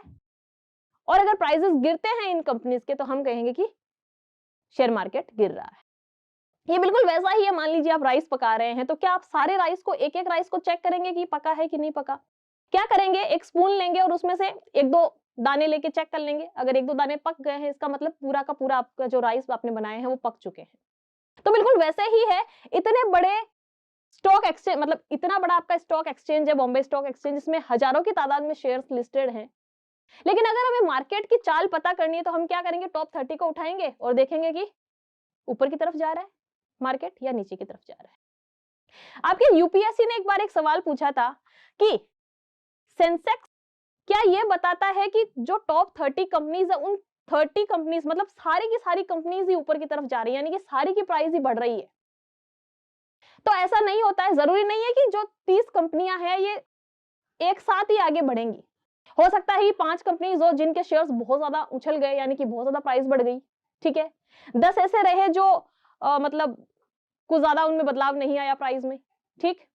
और कुछ कंपनीज के शेयर्स इन टॉप 30 में से गिर गए। फिर क्या हुआ, एक एवरेज निकाला जाता है। एवरेज निकाला गया तो जो अमाउंट गिरा उससे ज्यादा मान लीजिए बढ़ने का अमाउंट था, तो उससे क्या होगा, एक एवरेज आया कि सेंसेक्स ऊपर की तरफ जा रहा है, मतलब हमारा शेयर मार्केट ऊपर की तरफ जा रहा है, और इसी को बोला जाता है इंडेक्स। अगर पूछा जाता है कि बॉम्बे स्टॉक एक्सचेंज यानी कि बीएसई का मुख्य सूचकांक क्या है, तो आपका जवाब होना चाहिए सेंसेक्स। और इसमें किसको शामिल किया गया है, टॉप 30 कंपनीज, जो सबसे ज्यादा मार्केट कैप वाली 30 कंपनियां हैं उसको इसमें शामिल किया गया है, ठीक।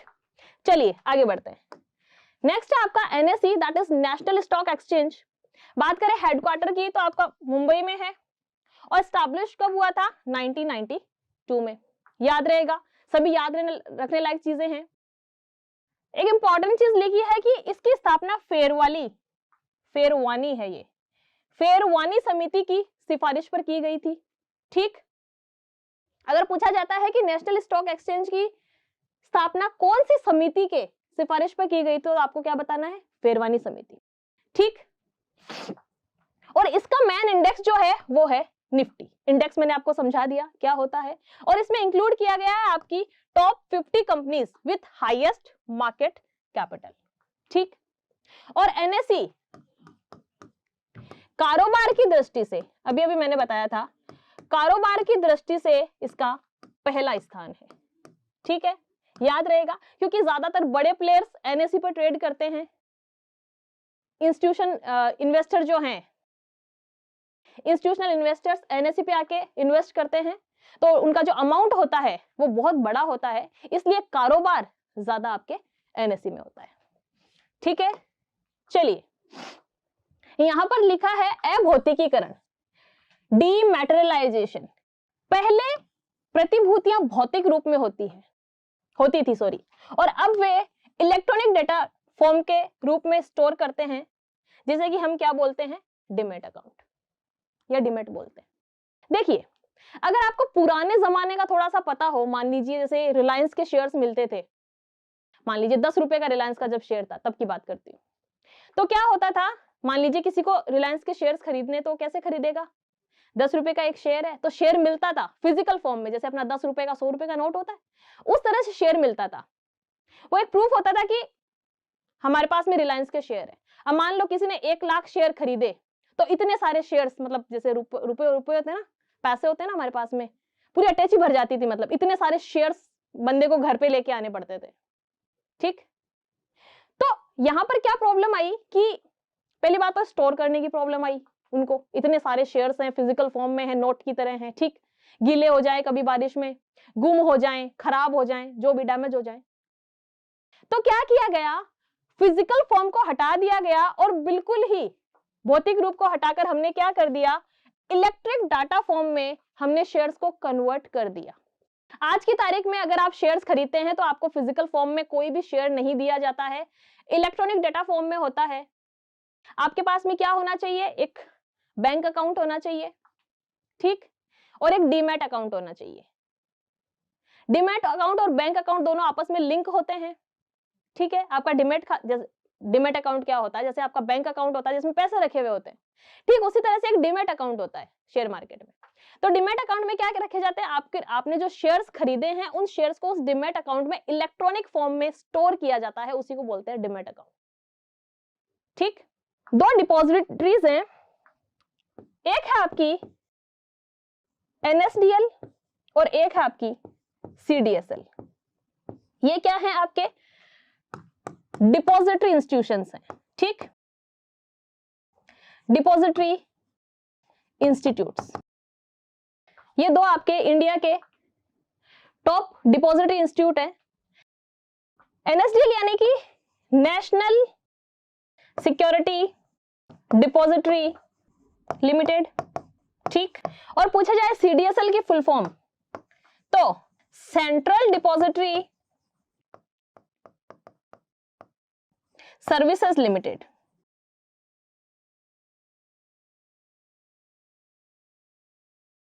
ये दोनों क्या हैं, ये डिपॉजिटरी इंस्टीट्यूशंस हैं।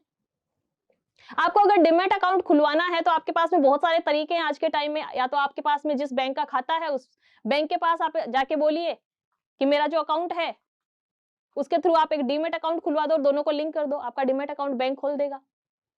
लेकिन आजकल हम लोग अपना काम सेल्फ करना पसंद करते हैं, कौन तो बैंक के पास जाएगा डीमेट अकाउंट खुलवाएगा।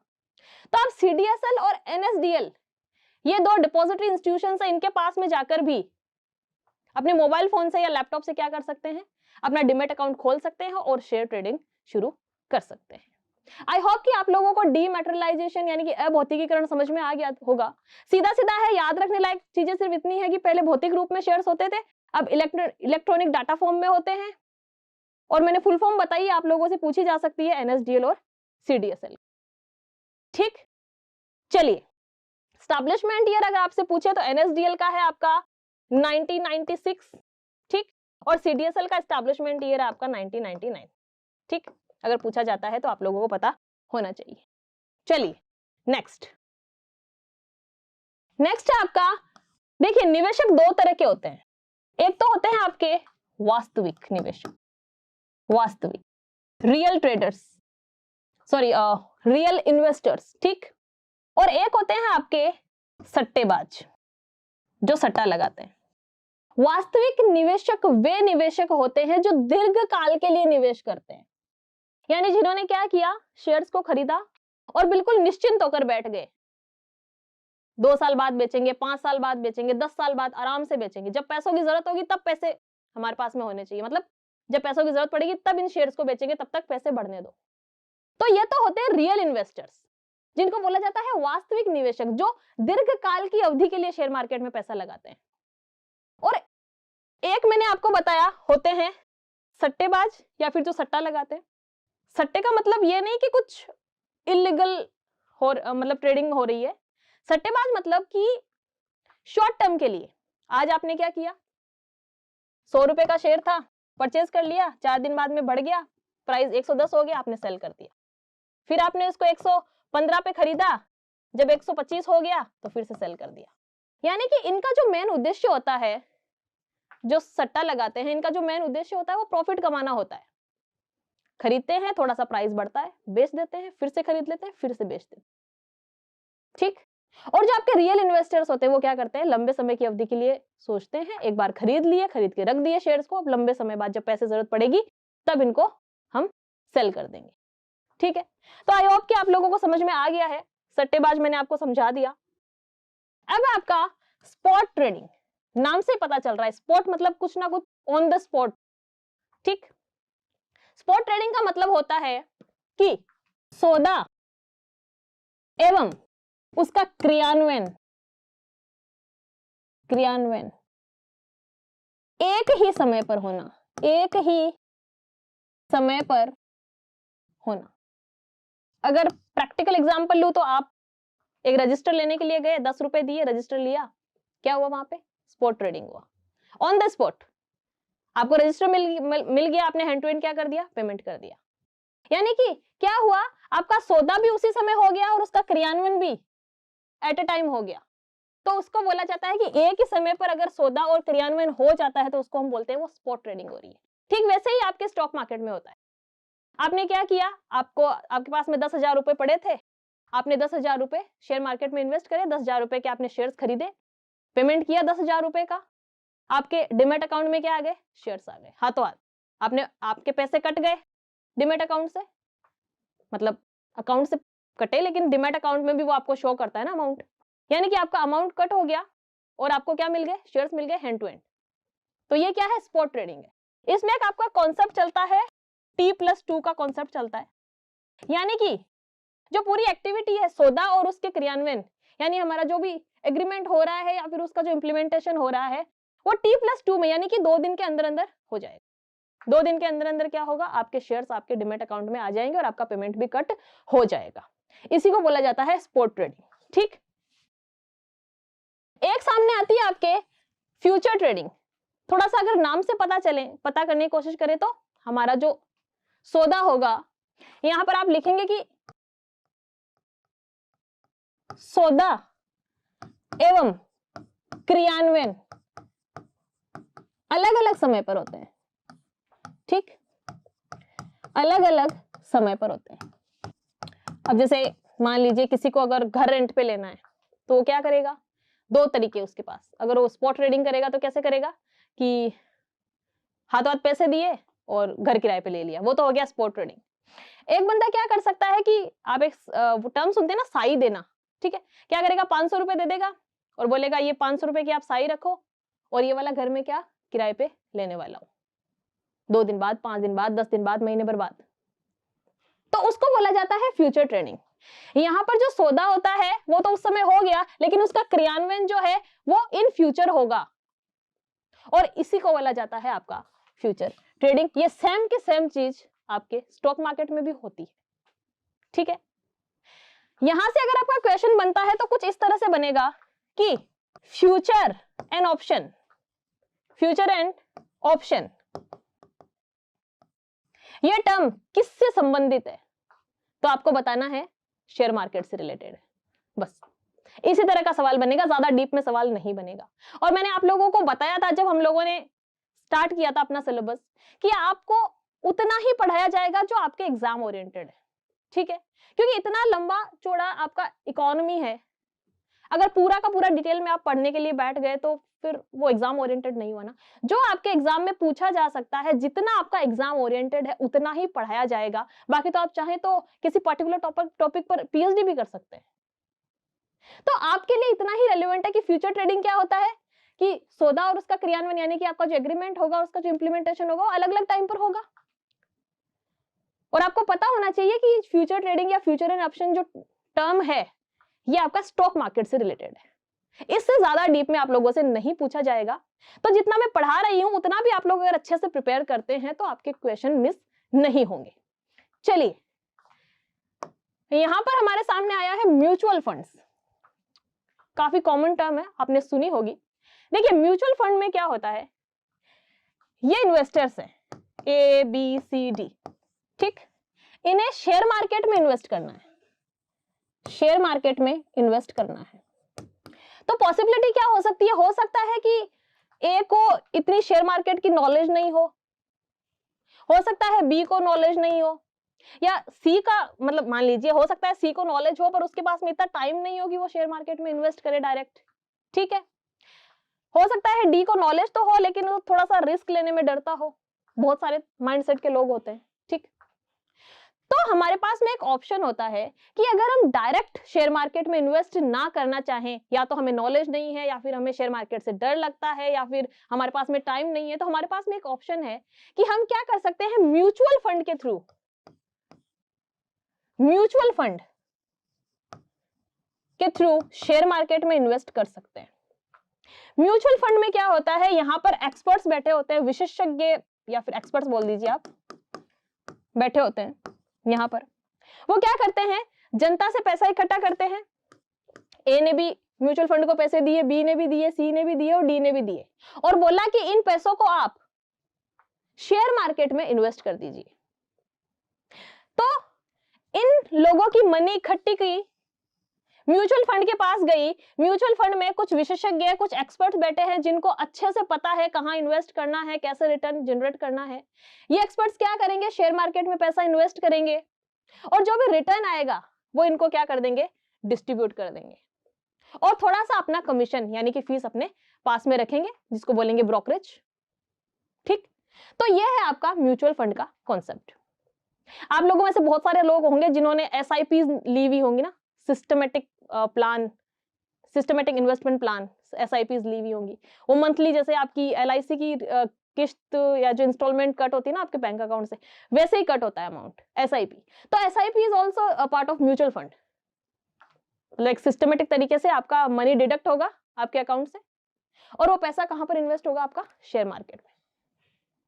तो इसको बोलते हैं म्यूचुअल फंड। आई होप कि आप लोगों को समझ में आ गया है। आगे बढ़ते हैं, ये थोड़ा सा इंपॉर्टेंट है। सेबी, सेबी की फुल फॉर्म है securities and exchange board of India. Exchange board of India पूछी जा सकती है, securities and exchange board of India. अगर पूछा जाए कि इसका एस्टैब्लिशमेंट कब हुआ था, यानी कि इसकी स्थापना कब हुई थी, तो आपकी सेबी की स्थापना हुई थी 1988 में। 1992 में एक एक्ट पास किया गया, ठीक है, एक्ट पास किया गया और आपके सेबी को एक वैधानिक संस्था का रूप दे दिया गया। सेबी क्या बन गई? एक वैधानिक संस्था। ये कुछ कुछ इंपॉर्टेंट चीजें हैं जो आपको पता होनी चाहिए सेबी के बारे में। सेबी एक विनियामक, एक विनियामक, सेबी क्या है? आपकी एक विनियामक संस्था है। विनियामक संस्था क्या होती है? विनियामक संस्था यानी कि रेगुलेटरी बॉडी है। जैसे आपके जो बैंक्स है, उनकी एक्टिविटीज को कंट्रोल करने के लिए या रेगुलेट करने के लिए कौन बैठा है? आरबीआई बैठा है। यानी बैंक्स के लिए रेगुलेटरी बॉडी जो है, यानी विनियामक संस्था है, वो कौन है? आरबीआई है, रिजर्व बैंक ऑफ इंडिया है बैंक्स के लिए। तो वैसे ही स्टॉक मार्केट की जो विनियामक संस्था है, यानी कि जो रेगुलेटरी बॉडी है, वो कौन है? आपकी सेबी। ठीक, तो अब हम देखते हैं कि सेबी के क्या क्या काम है, क्या क्या करता है सेबी। सबसे पहले निवेशकों के, सेबी क्या करता है? निवेशकों के हितों की रक्षा करता है, हितों की रक्षा करता है। ठीक, क्योंकि लोग पैसा अपना स्टॉक मार्केट में लगाने से डरते हैं, तो सेबी क्या करता है? इनके हितों की रक्षा करता है, यानी कि निगरानी रखता है शेयर मार्केट पर कि कुछ इलीगल ट्रेडिंग या कुछ एक्टिविटीज नहीं हो रही हो जो कि आपके निवेशकों के हित में ना हो। तो हितों की रक्षा करता है। एक यहां पर आता है कि शेयर बाजारों की स्थापना करता है। ठीक, शेयर बाजारों की स्थापना करता है। ठीक, और क्या करता है सेबी? आपके जो निवेशक हैं, निवेशकों में जागरूकता लेकर आता है, निवेशकों को जागरूक बनाता है, जागरूक बनाता है। निवेशकों को जागरूक कैसे बनाता है सेबी? अगर आप सेबी की साइट पे जाके देखेंगे तो आपको हर कंपनी की डिटेल्स मिल जाएंगी। भाई कंपनी ने कैसा परफॉर्मेंस किया, ठीक है, पिछले सालों में उसका लॉस रहा, प्रॉफिट रहा, अभी उसकी बैलेंस शीट कैसी चल रही है, ठीक है, मैनेजमेंट कैसा है, बोर्ड ऑफ डायरेक्टर्स कौन है, बोर्ड ऑफ डायरेक्टर्स की हिस्ट्री क्या रही है, उनका मैनेजमेंट कैसा है। ठीक, यानी कि द कंप्लीट नॉलेज, जिसको देखकर, जिसको पढ़कर, जिसको स्टडी करके, एनालाइज करके एक इन्वेस्टर ये डिसीजन ले सकता है कि मुझे कौन सी कंपनी में इन्वेस्ट करना है। इतनी डिटेल्स आपको सेबी की साइट पर मिल जाती है, और इसीलिए कहा जाता है कि सेबी क्या करता है? जागरूक बनाता है निवेशकों, सलाह नहीं देता, वो आपको इंफॉर्मेशन दे रहा है कंपनी से रिलेटेड। अब आप खुद उन इंफॉर्मेशन को स्टडी करिए और खुद डिसीजन लीजिए कि आपको कौन सी कंपनी में इन्वेस्ट करना है। एक इंपॉर्टेंट काम आपका सेबी करता है कि वो रेटिंग एजेंसीज की स्थापना करता है। क्या करता है? यहां से क्वेश्चन बन सकता है, रेटिंग एजेंसीज, रेटिंग एजेंसी की स्थापना करता है। अब रेटिंग एजेंसीज क्या होती हैं? रेटिंग एजेंसीज ऐसी संस्थाएं होती है जो कंपनीज को रेटिंग देती है कि कौन सी कंपनी अच्छी है उसको अच्छी रेटिंग मिलेगी, कौन सी कंपनी थोड़ी सी एवरेज है, खराब है, उसको उस हिसाब से रेटिंग मिलेगी। यानी कि रेटिंग एजेंसीज की रेटिंग को देखकर एक इन्वेस्टर आइडिया लगा सकता है कि कौन सी कंपनी अच्छी है, कौन सी खराब है, किसकी परिस्थिति कैसी चल रही है। रेटिंग को देख के एक सामान्य इंसान पता लगा सकता है। तो रेटिंग एजेंसी की स्थापना करने का जो काम है वो किसका है? आपके सेबी का है। इंडिया में जो मुख्य मुख्य रेटिंग एजेंसीज हैं वो है, एक तो आपकी क्रिसिल, ठीक, एक है आपकी इक्रा और एक है आपकी केयर, CARE, केयर, ठीक। क्रिसिल है, इक्रा है, केयर है, ये तीन मुख्य मुख्य रेटिंग एजेंसीज हैं जो कंपनीज को रेटिंग देती हैं और बताती हैं अपनी रेटिंग के माध्यम से कि कंपनी का मैनेजमेंट कैसा है, कंपनी की स्थिति कैसी है, ठीक। तो ये काम यानी कि रेटिंग एजेंसी की स्थापना करने का काम भी किसका है? आपका सेबी का है। सेबी काफी इंपॉर्टेंट है, थोड़ा सा और डिस्कस करते हैं हम सेबी को।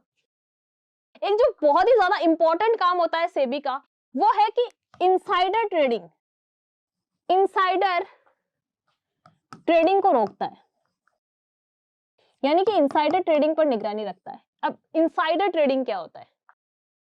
देखिए, मान लीजिए कोई एबीसी कंपनी है, ठीक, और यहां पर कोई एक अधिकारी है जो बहुत इंपॉर्टेंट अधिकारी है, कोई मुख्य अधिकारी है। इसको सब पता है कि एबीसी कंपनी को इस साल में कितना प्रॉफिट हुआ है, आगे के प्लान्स क्या हैं, कितनी सेल में ग्रोथ हुई है, यानी कि पूरी की पूरी नॉलेज है कंपनी की। और ये अधिकारी, यहां पर जो अधिकारी है एबीसी कंपनी का, ये क्या करता है? ये सारी डिटेल जाकर किसी थर्ड पर्सन को दे देता है और वो थर्ड पर्सन इस इंफॉर्मेशन का या इस सूचना का यूज करके अगर शेयर मार्केट से पैसे बनाता है तो उसको बोला जाता है इनसाइडर ट्रेडिंग। और सेबी क्या करती है? इनसाइडर ट्रेडिंग जो एक्टिविटी है इसको रोकती है, ध्यान रखती है कि कहीं कोई इनसाइडर ट्रेडिंग तो नहीं हो रही है, और ये मुख्य काम है आपके सेबी का, ठीक। तो काफी इंपॉर्टेंट चीजें हमने सेबी को लेकर डिस्कस करी, याद रखनी है। इनसाइडर ट्रेडिंग मैंने आपको बता दिया क्या होता है, इतना ही याद रखना है आपको, ज्यादा डिटेल में याद नहीं रखना। इनसाइडर ट्रेडिंग में कि कंपनी की आंतरिक खबरें या सूचनाएं जो है वो कोई अधिकारी या कंपनी से जुड़ा हुआ व्यक्ति किसी थर्ड पर्सन को दे देता है, और उससे उस सूचना का प्रयोग करके अगर कोई व्यक्ति प्रॉफिट कमाता है शेयर मार्केट से तो उसको बोला जाता है इनसाइडर ट्रेडिंग, ठीक। चलिए, काफी कुछ हम लोगों ने डिस्कस कर लिया। अभी आपके सामने आ रहा है कमोडिटी एक्सचेंज, ठीक है। इतनी देर हमने बात करी थी शेयर्स की, डिबेंचर्स की, सिक्योरिटीज की, हमने मोटा मोटी बात कर ली, काफी अच्छे से डिस्कशन हमारा हो गया। यहां पर आपके सामने टर्म आ रही है कमोडिटी एक्सचेंज। ये आप लोगों के लिए इतना ज्यादा इंपॉर्टेंट नहीं है, अभी 5 मिनट में हम इस टॉपिक को कवर करेंगे, बट आपके सिलेबस में है तो थोड़ा सा देख लेते हैं, इतना ज्यादा इंपॉर्टेंट नहीं है। आपके सिक्योरिटीज यानी कि शेयर्स और डिबेंचर वाला जो अभी हमने मामला डिस्कस किया इन 2 क्लासों में वो ज्यादा इंपॉर्टेंट है, बट थोड़ा सा देख लेते हैं कमोडिटी एक्सचेंज को भी। कमोडिटी का मतलब होता है कोई ना कोई वस्तु, जैसे हम वहां पर शेयर्स की ट्रेडिंग कर रहे थे, डिबेंचर्स की ट्रेडिंग कर रहे थे, वैसे यहां पर ट्रेडिंग जो होगी वो वस्तुओं की होगी। तो कौन सी वस्तुएं हैं जो कमोडिटी एक्सचेंज पर ट्रेड होती हैं? तो लिखिए, पहली है आपकी धातु, जैसे कि आप सोना, चांदी, ठीक, प्लैटिनम, कॉपर। यहां पर आप लिख सकते हैं ईंधन, ईंधन ये लिख दीजिए, या फिर ऊर्जा भी लिख सकते हैं, ऊर्जा, जिसमें आपका आ जाएगा खनिज तेल, क्रूड ऑयल होता है, खनिज तेल, ठीक। या फिर यहाँ पे आप लिख सकते हैं नेचुरल गैस वगैरह, जैसे कि बोलेंगे प्राकृतिक गैस, ठीक है, प्राकृतिक गैस, ऐसा कुछ। एक यहां पर हम इंक्लूड करते हैं कृषि उत्पादों को, कृषि उत्पाद, जिसमें आपका गेहूं, चावल, मक्का, ठीक, गेहूं, चावल, मक्का, ग्वार और मसाले, इनको इंक्लूड किया गया है। यानी कि कमोडिटी एक्सचेंज पर 3 तरह की वस्तुओं को इंक्लूड किया गया है, इनकी ट्रेडिंग होती है आपके कमोडिटी एक्सचेंज में। वो कोई धातु हो सकता है जैसे कि आपका सोना, चांदी, प्लैटिनम, कॉपर, ठीक, या फिर खनिज तेल, आपका क्रूड ऑयल, या फिर कोई प्राकृतिक गैस हो सकती है, या फिर आपके कृषि उत्पाद जैसे कि गेहूं, चावल, मक्का, ग्वार, मसाले, ये सब हो सकते हैं। सोने का तो आप लोगों को पता ही है भाई, सोने में हम क्या करते हैं, जब भी हमारे पास में एक्स्ट्रा मनी होती है तो हम क्या परचेज करने का सोचते हैं कि गोल्ड परचेज कर लेते हैं, ठीक। फिर जब जरूरत पड़ती है तब उस गोल्ड को बेचते हैं। नॉर्मली हमारे इंडिया में गोल्ड बहुत कम बेचा जाता है, ठीक है, उसमें सिर्फ इन्वेस्ट किया जाता है, ठीक। कमोडिटी एक्सचेंज में क्या होता है, जैसे कि मान लीजिए एक किसान है, तो वो अपनी फसलों को बेचता नहीं है, एक एग्जांपल दे रही हूं मैं। वो क्या वेट करता है कि जब भाव बढ़ेंगे तब इसको सेल करूंगा, ठीक। अपनी फसल, यानी मान लीजिए उसके पास गेहूं है तो वो बेचेगा नहीं, सोचेगा कि जब भाव बढ़ेंगे तब उसको सेल करूंगा, ठीक। व्यापारी भी यही सोचता है। मान लीजिए व्यापारी ने गेहूं खरीद लिए किसान से, फिर वो सोचेगा कि और जब प्राइस बढ़ेगी तब इसको सेल करूंगा। यानी कि वो किस में ट्रेड करना चाह रहे हैं, कमोडिटी में, वस्तु में। हमने एग्जांपल किसका लिया है, हमने एग्जांपल लिया अभी गेहूं का, ठीक। यानी जब भाव बढ़ेंगे तब बेचूंगा। अब इसके अंदर प्रॉब्लम क्या आई कि मान लीजिए आपने 100 किलो गेहूं खरीद लिए, 100 किलो नहीं, मतलब 1000 किलो गेहूं खरीद लिए, हाँ 1000 किलो गेहूं खरीद लिए, या फिर 100 क्विंटल गेहूं खरीद लिए, यानी कि बहुत ज्यादा बड़ी अमाउंट में गेहूं खरीद लिए। तो आपको प्रॉब्लम क्या आएगी, ट्रांसपोर्टेशन की प्रॉब्लम आएगी। आप उसको घर पे लाओ, उसको स्टोर करो, उसकी केयर करो।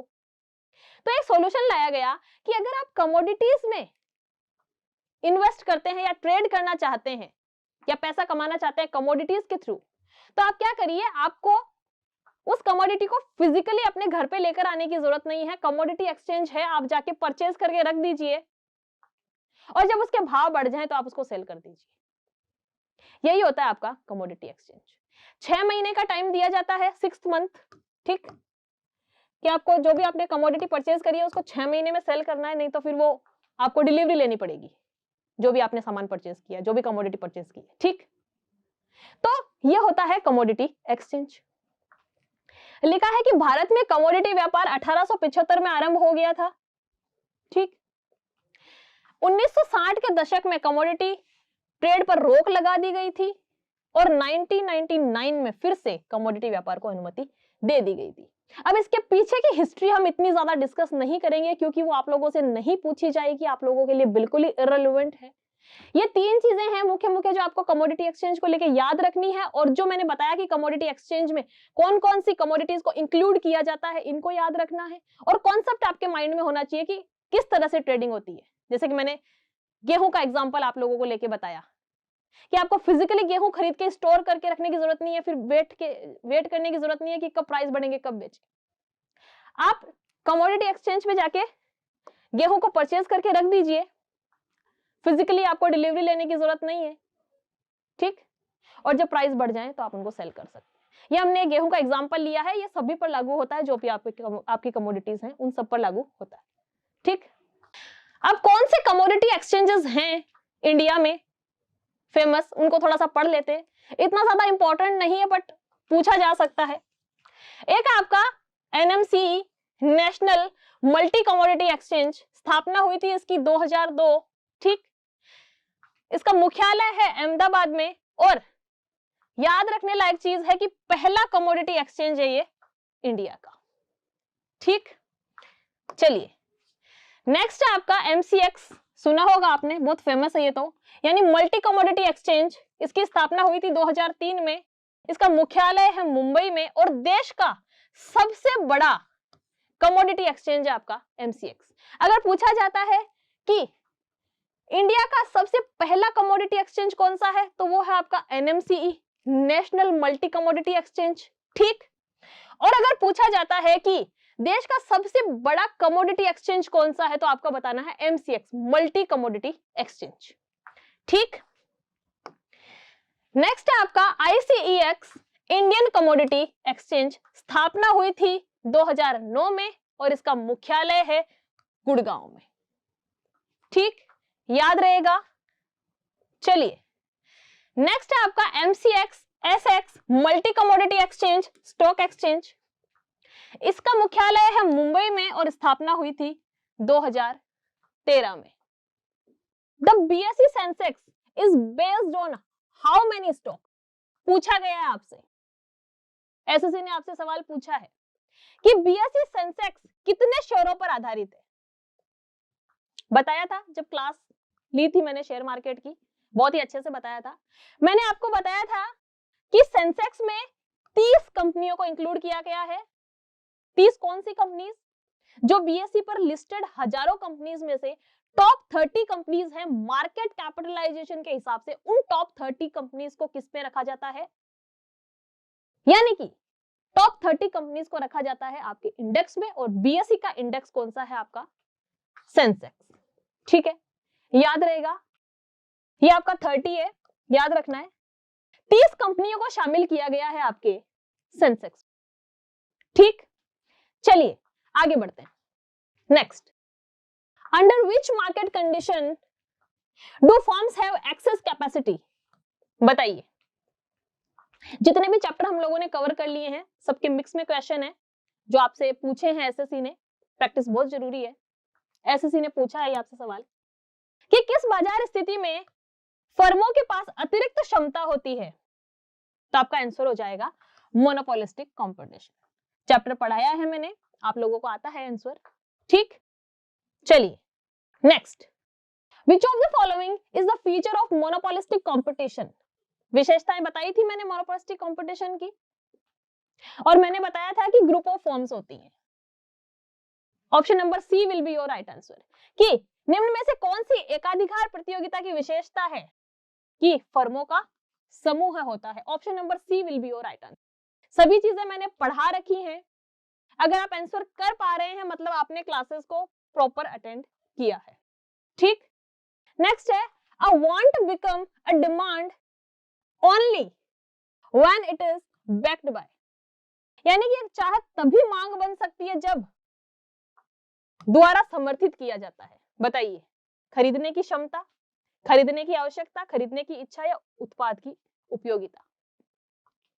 मान लीजिए अगर आपको कोई भी चीज खरीदनी है, आपकी एबिलिटी भी है खरीदने की, जरूरत भी है, और आपका डिजायर भी है बाय करने का, लेकिन मान लीजिए कि वो आपके लिए यूजफुल ही नहीं है। यानी कि यूजफुल को हम क्या बोलते हैं? उपयोगिता को हम क्या बोलते हैं इकोनॉमी में? यूटिलिटी। आपके लिए उसकी कोई उपयोगिता ही नहीं है, यूटिलिटी ही नहीं है, तो क्या आप उस चीज को खरीदेंगे, उस वस्तु को खरीदेंगे? कभी नहीं खरीदेंगे। यानी कि एक चाह तभी मांग बन सकती है, एक वांट आपकी तभी डिमांड बन सकती है जब क्या हो, आपके लिए उसका कोई यूज हो, कोई उपयोगिता हो, कोई यूटिलिटी हो। तो option number D will be your right answer, utility of the product. ठीक, याद रहेगा, उत्पाद की उपयोगिता, तभी क्या हो सकता है, एक चाह आपकी मांग बन सकती है। ठीक, चलिए आगे बढ़ते हैं। Next, gold is mainly related to, यानी कि गोल्ड मुख्य रूप से किससे संबंधित है? आपके लोकल मार्केट से, नेशनल मार्केट से, इंटरनेशनल मार्केट से, या रीजनल मार्केट से? इसका जवाब तो सभी को आना चाहिए, काफी इजी सवाल है और एसएससी ने आपसे पूछा है। आंसर होगा इंटरनेशनल मार्केट। आपको पता हो तो जब पहले के जमाने में अंतरराष्ट्रीय व्यापार भी होता था तो पेमेंट गोल्ड के रूप में होता था। कभी भी पूछा जाता है आप लोगों से, कभी भी, कि गोल्ड जो है वो किससे संबंधित है, तो गोल्ड हमारा अंतरराष्ट्रीय बाजार से संबंधित है। ठीक, इंटरनेशनल मार्केट से रिलेटेड है, यानी कि option number C will be your right answer, international market. Gold is mainly related to international market. ठीक है, चलिए next, according to Marx the source of value is, कि मार्क्स के अनुसार मूल्य का स्रोत है, बताइए, कैपिटल, लैंड, लेबर, या फिर नन ऑफ द अबव? आपके कार्ल मार्क्स कहते हैं कि कोई भी प्रोडक्शन हो रहा है तो उसमें 3/4 कंट्रीब्यूशन है आपकी लेबर का, ठीक, और 1/4 कंट्रीब्यूशन है आपकी कैपिटल का। और आपसे पूछा गया है कि according to Marx the source of value is, तो आपका आंसर होना चाहिए लेबर, यानी कि option number C will be your right answer. श्रम जो है, लेबर जो है, वो आपका राइट आंसर हो जाएगा। ठीक, चलिए आगे बढ़ते हैं। Economic planning is an essential feature of, काफी डिटेल में मैंने आपको पढ़ाया है टाइप्स ऑफ इकोनॉमी, बहुत ज्यादा डिटेल में, एक बहुत ही बेसिक सी अंडरस्टैंडिंग डेवलप करने के साथ मैंने आपको ये वाला चैप्टर पढ़ाया था। और आप लोगों को पता होना चाहिए कि इकोनॉमिक प्लानिंग जो है वो किसका एसेंशियल फीचर है, यानी कि आर्थिक योजना एक अनिवार्य विशेषता किसकी है, सोशलिस्ट इकोनॉमी की, कैपिटलिस्ट इकोनॉमी की, मिक्स्ड की या फिर ड्यूअल की। आपका आंसर होगा सोशलिस्ट इकोनॉमी। ठीक, यानी समाजवादी अर्थव्यवस्था में क्या होता है, इकोनॉमिक प्लानिंग होती है और जितने भी देश के संसाधन हैं उन पर सरकार का अधिकार होता है और निर्णय लेने की जो शक्ति होती है वो भी सरकार के पास ही होती है। कितना प्रोडक्शन करना है वो भी कौन डिसाइड करती है, सरकार ही डिसाइड करती है। ठीक, और आपका मार्केट और आपकी अर्थव्यवस्था भी सरकार ही चलाती है और उसको बोलते हैं सोशलिस्ट इकोनॉमी, समाजवादी अर्थव्यवस्था। और इकोनॉमिक प्लानिंग आपकी सोशलिस्ट इकोनॉमी में होती है। ठीक, चलिए next, a short term government security paper is called. पिछली क्लास में मैंने आपको बताया शॉर्ट टर्म है, गवर्नमेंट की सिक्योरिटी है, चार्ट पे हमने पढ़ा था। क्या हो सकता है, शेयर? नहीं, शेयर तो लॉन्ग टर्म होता है, डिबेंचर भी लॉन्ग टर्म होता है और म्यूचुअल फंड भी लॉन्ग टर्म होता है। मैंने आपको बताया था कि गवर्नमेंट शॉर्ट टर्म के लिए सिक्योरिटी जारी करती है और जिसको बोला जाता है ट्रेजरी बिल। ट्रेजरी बिल क्या है, एक अल्पकालिक सरकारी सुरक्षा पत्र है। ठीक, चलिए option number D, treasury bill will be your right answer.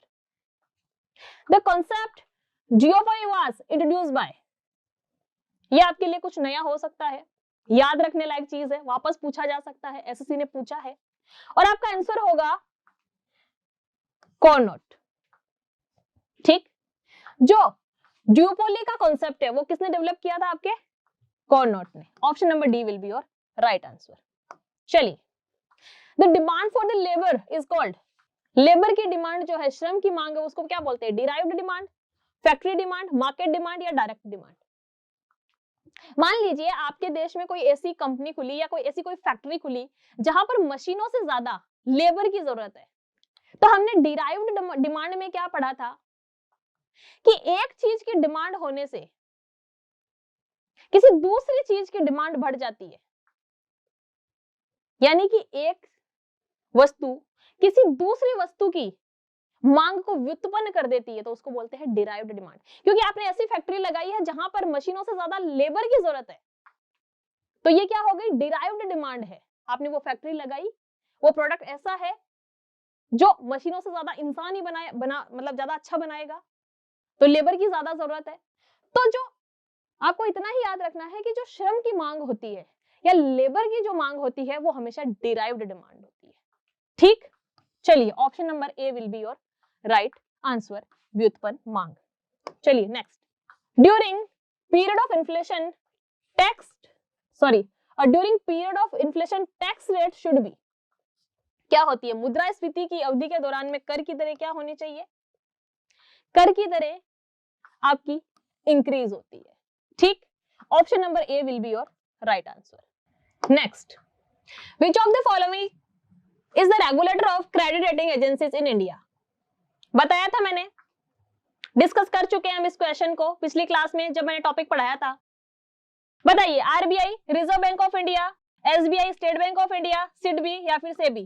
पूछा गया कि निम्नलिखित में से कौन सा भारत में क्रेडिट रेटिंग एजेंसी का नियामक है, कौन रेगुलेट करता है, कौन स्थापना करता है रेटिंग एजेंसीज की, आपका SEBI, securities and exchange board of India. Option number D, SEBI will be your right answer.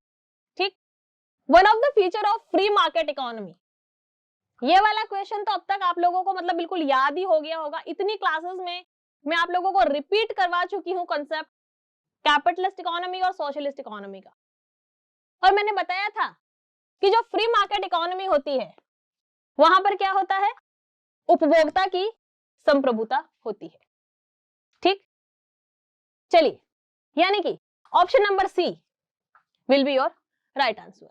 यहां पर पूछा गया है कि एक मुक्त बाजार अर्थव्यवस्था की विशेषता में से एक है, क्वेश्चन देखते ही आप लोगों के दिमाग में आ जाना चाहिए था, क्योंकि देखिए यहां पर क्या लिखा है कि उत्पादन के कारकों पर सार्वजनिक स्वामित्व, तो ये तो हमें पता है कि समाजवाद में होता है।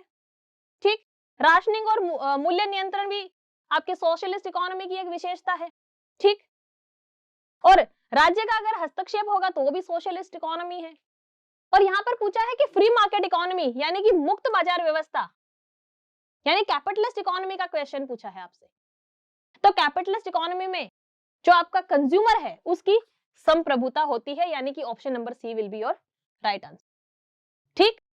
चलिए next, a market economy in which, एक बाजार अर्थव्यवस्था वह है जो सरकार द्वारा नियंत्रित है, सरकारी नियंत्रण से मुक्त है, अंतरराष्ट्रीय बाजार बलों से प्रभावित है, या फिर ये सभी। Is controlled by the government, free from the government control, influenced by international market forces, और ऑल ऑफ दिस। बताइए, इतनी बार क्लासेस में हम पढ़ चुके हैं कि एक मार्केट इकोनॉमी वह इकोनॉमी है जो सरकारी नियंत्रण से मुक्त है, जो फ्री है गवर्नमेंट कंट्रोल से, यानी कि option number B will be your right answer. चलिए, बिल्कुल याद हो जाने चाहिए आप लोगों को ये क्वेश्चंस, इतनी बार मैंने क्लासेस में रिपीट कर दिए हैं और ज्यादा रिपीट करूंगी ताकि एग्जाम में जब आप क्वेश्चन देखें तो देखते ही आपके माइंड में क्लिक हो जाए और डेफिनेटली आपका क्वेश्चन सही हो। चलिए, then Indian economy is described as, आप सब लोगों को पता है कि हमारा जो इंडिया है वो एक डेवलपिंग कंट्री है, यहाँ की जो इकोनॉमी है वो डेवलपिंग यानी कि विकासशील अर्थव्यवस्था है हमारी भारतीय अर्थव्यवस्था। चलिए next, the national stock exchange of India was established in, पूछा है एनएससी कब एस्टैब्लिश हुआ था, बता चुकी हूं मैं 1992 में, ठीक। चलिए नेक्स्ट है, विच of the following is the central bank of the country, बच्चे को पता है कि देश का केंद्रीय बैंक कौन है, आपका आरबीआई यानी कि रिजर्व बैंक ऑफ इंडिया, ठीक। Dairy comes under which sector of the economic activity, यानी कि जो डेयरी है वो आर्थिक गतिविधि के किस क्षेत्र में आता है। बहुत अच्छे से हमने टॉपिक पढ़ रखा है सेक्टर्स ऑफ इकोनॉमी वाला, बहुत ही डिटेल में पढ़ रखा है और मुझे पता है आप सब लोगों को इसका आंसर आता है। डेयरी की जो आर्थिक गतिविधि, डेयरी जो है वो किस आर्थिक गतिविधि में शामिल है, आपकी प्राथमिक क्षेत्र यानी कि primary sector, option number B will be your right answer. चलिए नेक्स्ट, ठीक, is an economic scenario where a peculiar combination of low growth and rising inflation leads to high unemployment, एक ऐसी आर्थिक परिदृश्य है जहां पर कम विकास और बढ़ती मुद्रास्फीति का एक अजीब ही संयोजन उच्च बेरोजगारी की ओर जाता है, और बहुत ही डिटेल में हमने समझा था स्टैगफ्लेशन को, और आपका आंसर क्या होगा, स्टैगफ्लेशन। मैंने बताया था कि स्टैगफ्लेशन एक ऐसी स्थिति होती है जिसमें आपका जो आरबीआई है उसके हाथ पैर कांपने लग जाते हैं, क्योंकि एक तरफ तो महंगाई बढ़ रही होती है और दूसरी तरफ आपका रोजगार घट रहा होता है, यानी बेरोजगारी बढ़ रही होती है और देश में उत्पादन कम हो रहा होता है, और ऐसी जो असमंजस की स्थिति पैदा हो जाती है आरबीआई के लिए कि वो क्या निर्णय ले, जहां पर मुद्रास्फीति भी है, उत्पादन भी कम हो रहा है, बेरोजगारी भी बढ़ रही है, तो इस स्थिति को बोला जाता है स्टैगफ्लेशन, ठीक है। Option number A will be your right answer. चलिए, which of the following concept is the opposite of inflation, inflation का ऑपोजिट क्या है, कौन सी अवधारणा मुद्रास्फीति के विपरीत है, तो दिखती सी बात है डिफ्लेशन, ठीक।